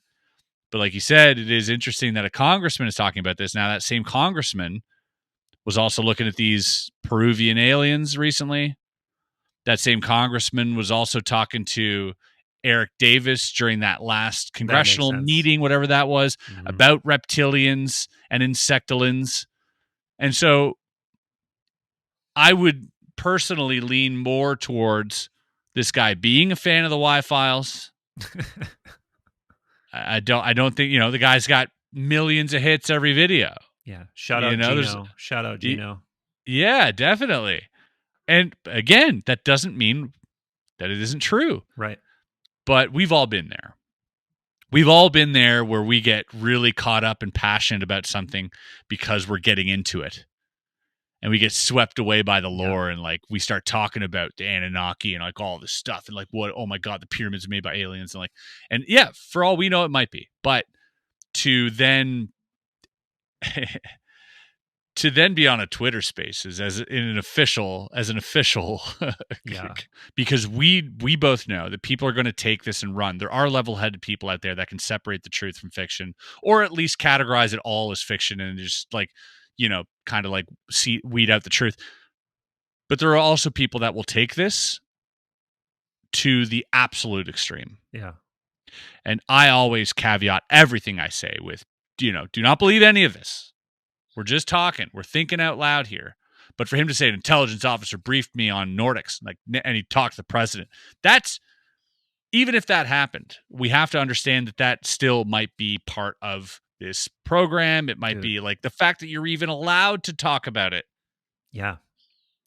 A great cause for caution. Here's a fun thought experiment. If something like Bluebeam really were to go down, maybe you would need to be something even, and when I say something, I don't necessarily mean an entity, but you would need to occupy a place of authority that even a president would inherently respect.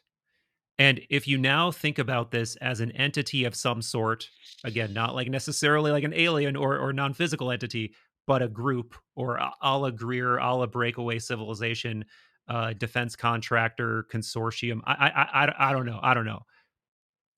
Maybe that is the narrative that needs to take hold. Maybe you need to get the president, members of Congress, senators believing a certain narrative, and then you can actually execute something like a Project Bluebeam. And for people that don't know what that is, it's essentially like alien false flag to accomplish some goal, Yeah. directive, whatever.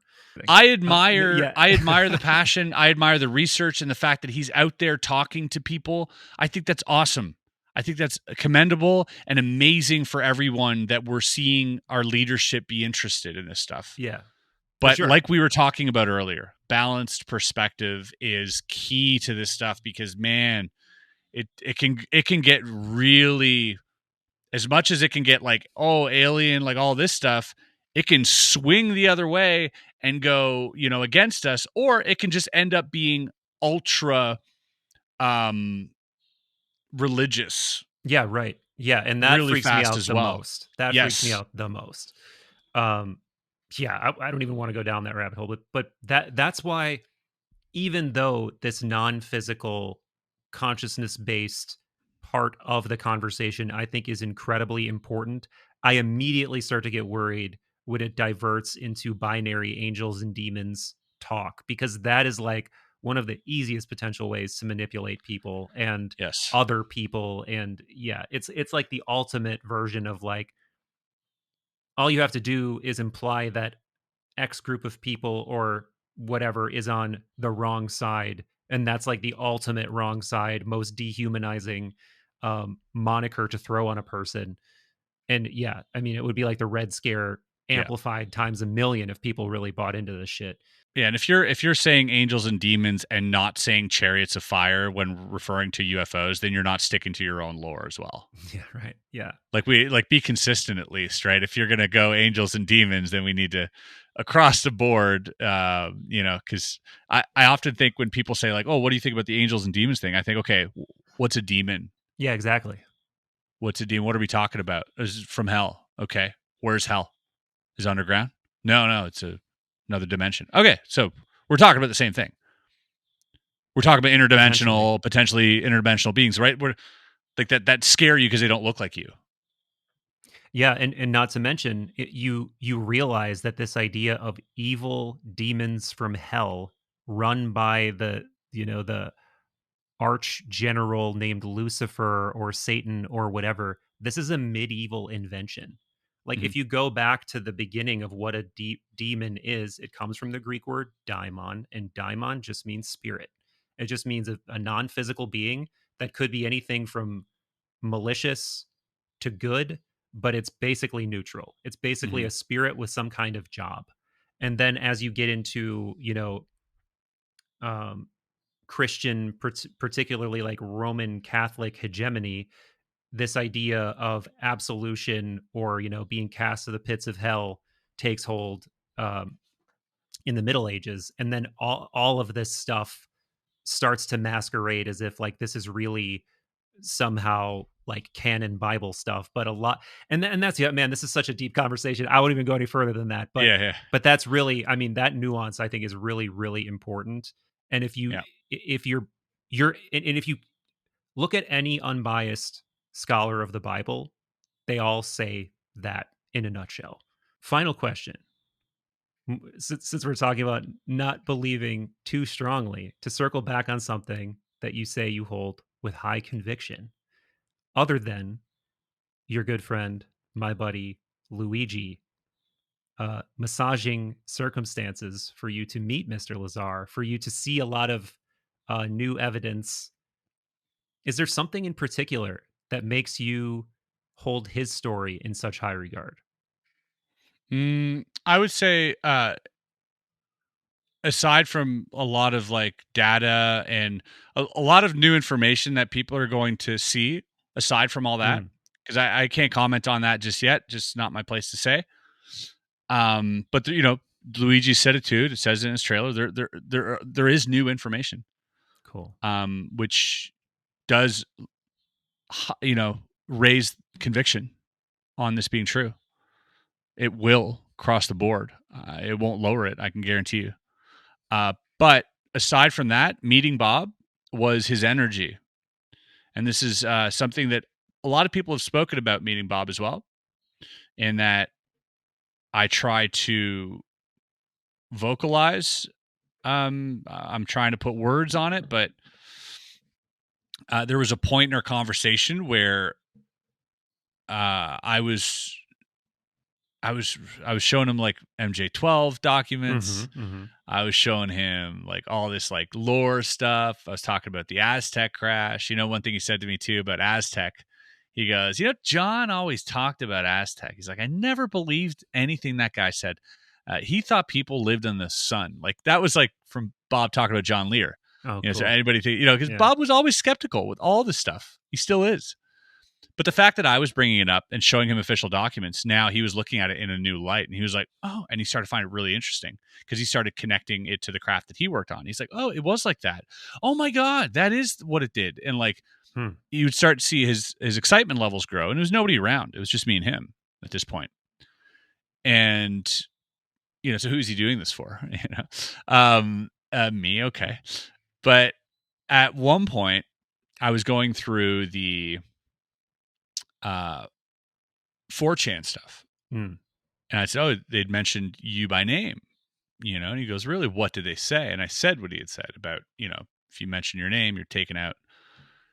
And I saw physically and felt emotionally Bob's energy shift into being quite frankly terrified about hearing that information and seeing his physiological reaction, his bodily reaction to that, and his emotional reaction to like completely shutting down and being like, Jesus Christ, holy shit. Like, and seeing him internalize what that meant for him still is a reality.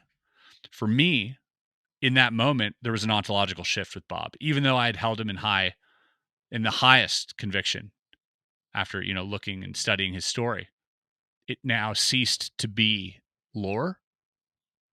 And I started to realize that this was this guy's life. Yeah, right. That I'm not just reading out a read through and talking, dropping his name like he's a Marvel superhero. Yeah. This is a person, and he's going through it. And hearing that information affected him, and his energy shifted. So much so, I immediately said in my mind, I was like, fuck, right. Why did I say that? Why did I tell him that? He didn't need to hear that. And I regretted it. And it was just something that I can't, that's not proof. But for me, I was able to witness something that I feel like, that man says who he says he is who he says he is, and did what he says he did. That's so crazy, man. Yeah.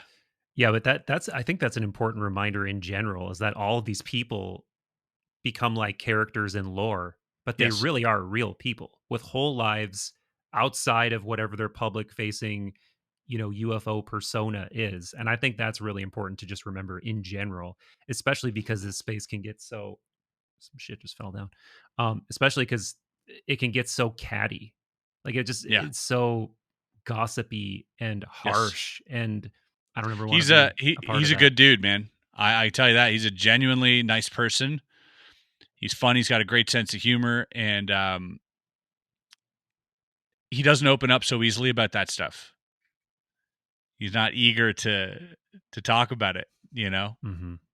And he's got all the telltale signs of someone who really did go through it. He doesn't exaggerate. He doesn't speculate. Name another person in ufology that doesn't speculate. Oh, wait. Burles. No, I'm just kidding. Clearly. Yeah, but like, we're not immune to that either. We're always speculating. It's part of the fun. He doesn't like doing that. He doesn't like doing that because it messes with the truth. And he's like, I said what I had to say. That's it. There's nothing more. That's like, he never wants to go outside of that because then it muddies what he said. Yeah. And he doesn't want to affect that whatsoever. So he hates it when people speculate about it. He hates answering questions about it. He probably does it internally and thinks about it all the time. He just doesn't like putting it out there. Yeah. He's like, people get the wrong idea. He's like, I'm not here to, he's not here to sell a book or whatever. It's his life, and he just like, hey, you'll find this interesting. Here you go. Yeah, he's an interesting character. Definitely looking forward to Luigi's film when that drops. It's Yep. pretty soon, right? Like in the next few Yeah, months. I would say so. It's looking that way, and he said end of summer. He put that in writing, so let's go. Yeah, absolutely. Absolutely. Well, hey, brother, I got so much more I'd love to riff with you about, but we've been going 2 Yeah. hours and 15. So let's wrap this one. Yep. Always an absolute joy. And looking forward to seeing you at Side Games too. Yeah, dude. Likewise, I'm really excited for side games. I can't wait to see how that unfolds. And Yeah. speaking of spooky behavior, we're going to be on the lookout. Definitely keep our eyes peeled for some nefarious characters lingering, because if they're going to be at any convention, Yeah. that's the one they're going to hang out on. Let's be honest. Yeah, for sure. And the location, bro. Just that area. There's a lot of ties to Oh yeah. stuff in that area. Yeah. Hybrids on the loose. For Hold on, sure. my headset just let go. It was timely. Right when I said hybrids on the loose. Okay, go. Sorry, I I just couldn't hear you anymore. I said hybrids on the loose right when you're Oh, right when it clicked out. All right, yeah. brother. All right, man. Be good. Thanks for everything. Appreciate all the amazing questions, your energy. As always, thanks for allowing me to blab on your stage. Thank you to your audience. Appreciate you. Love doing it, man. Thanks for doing it. All right.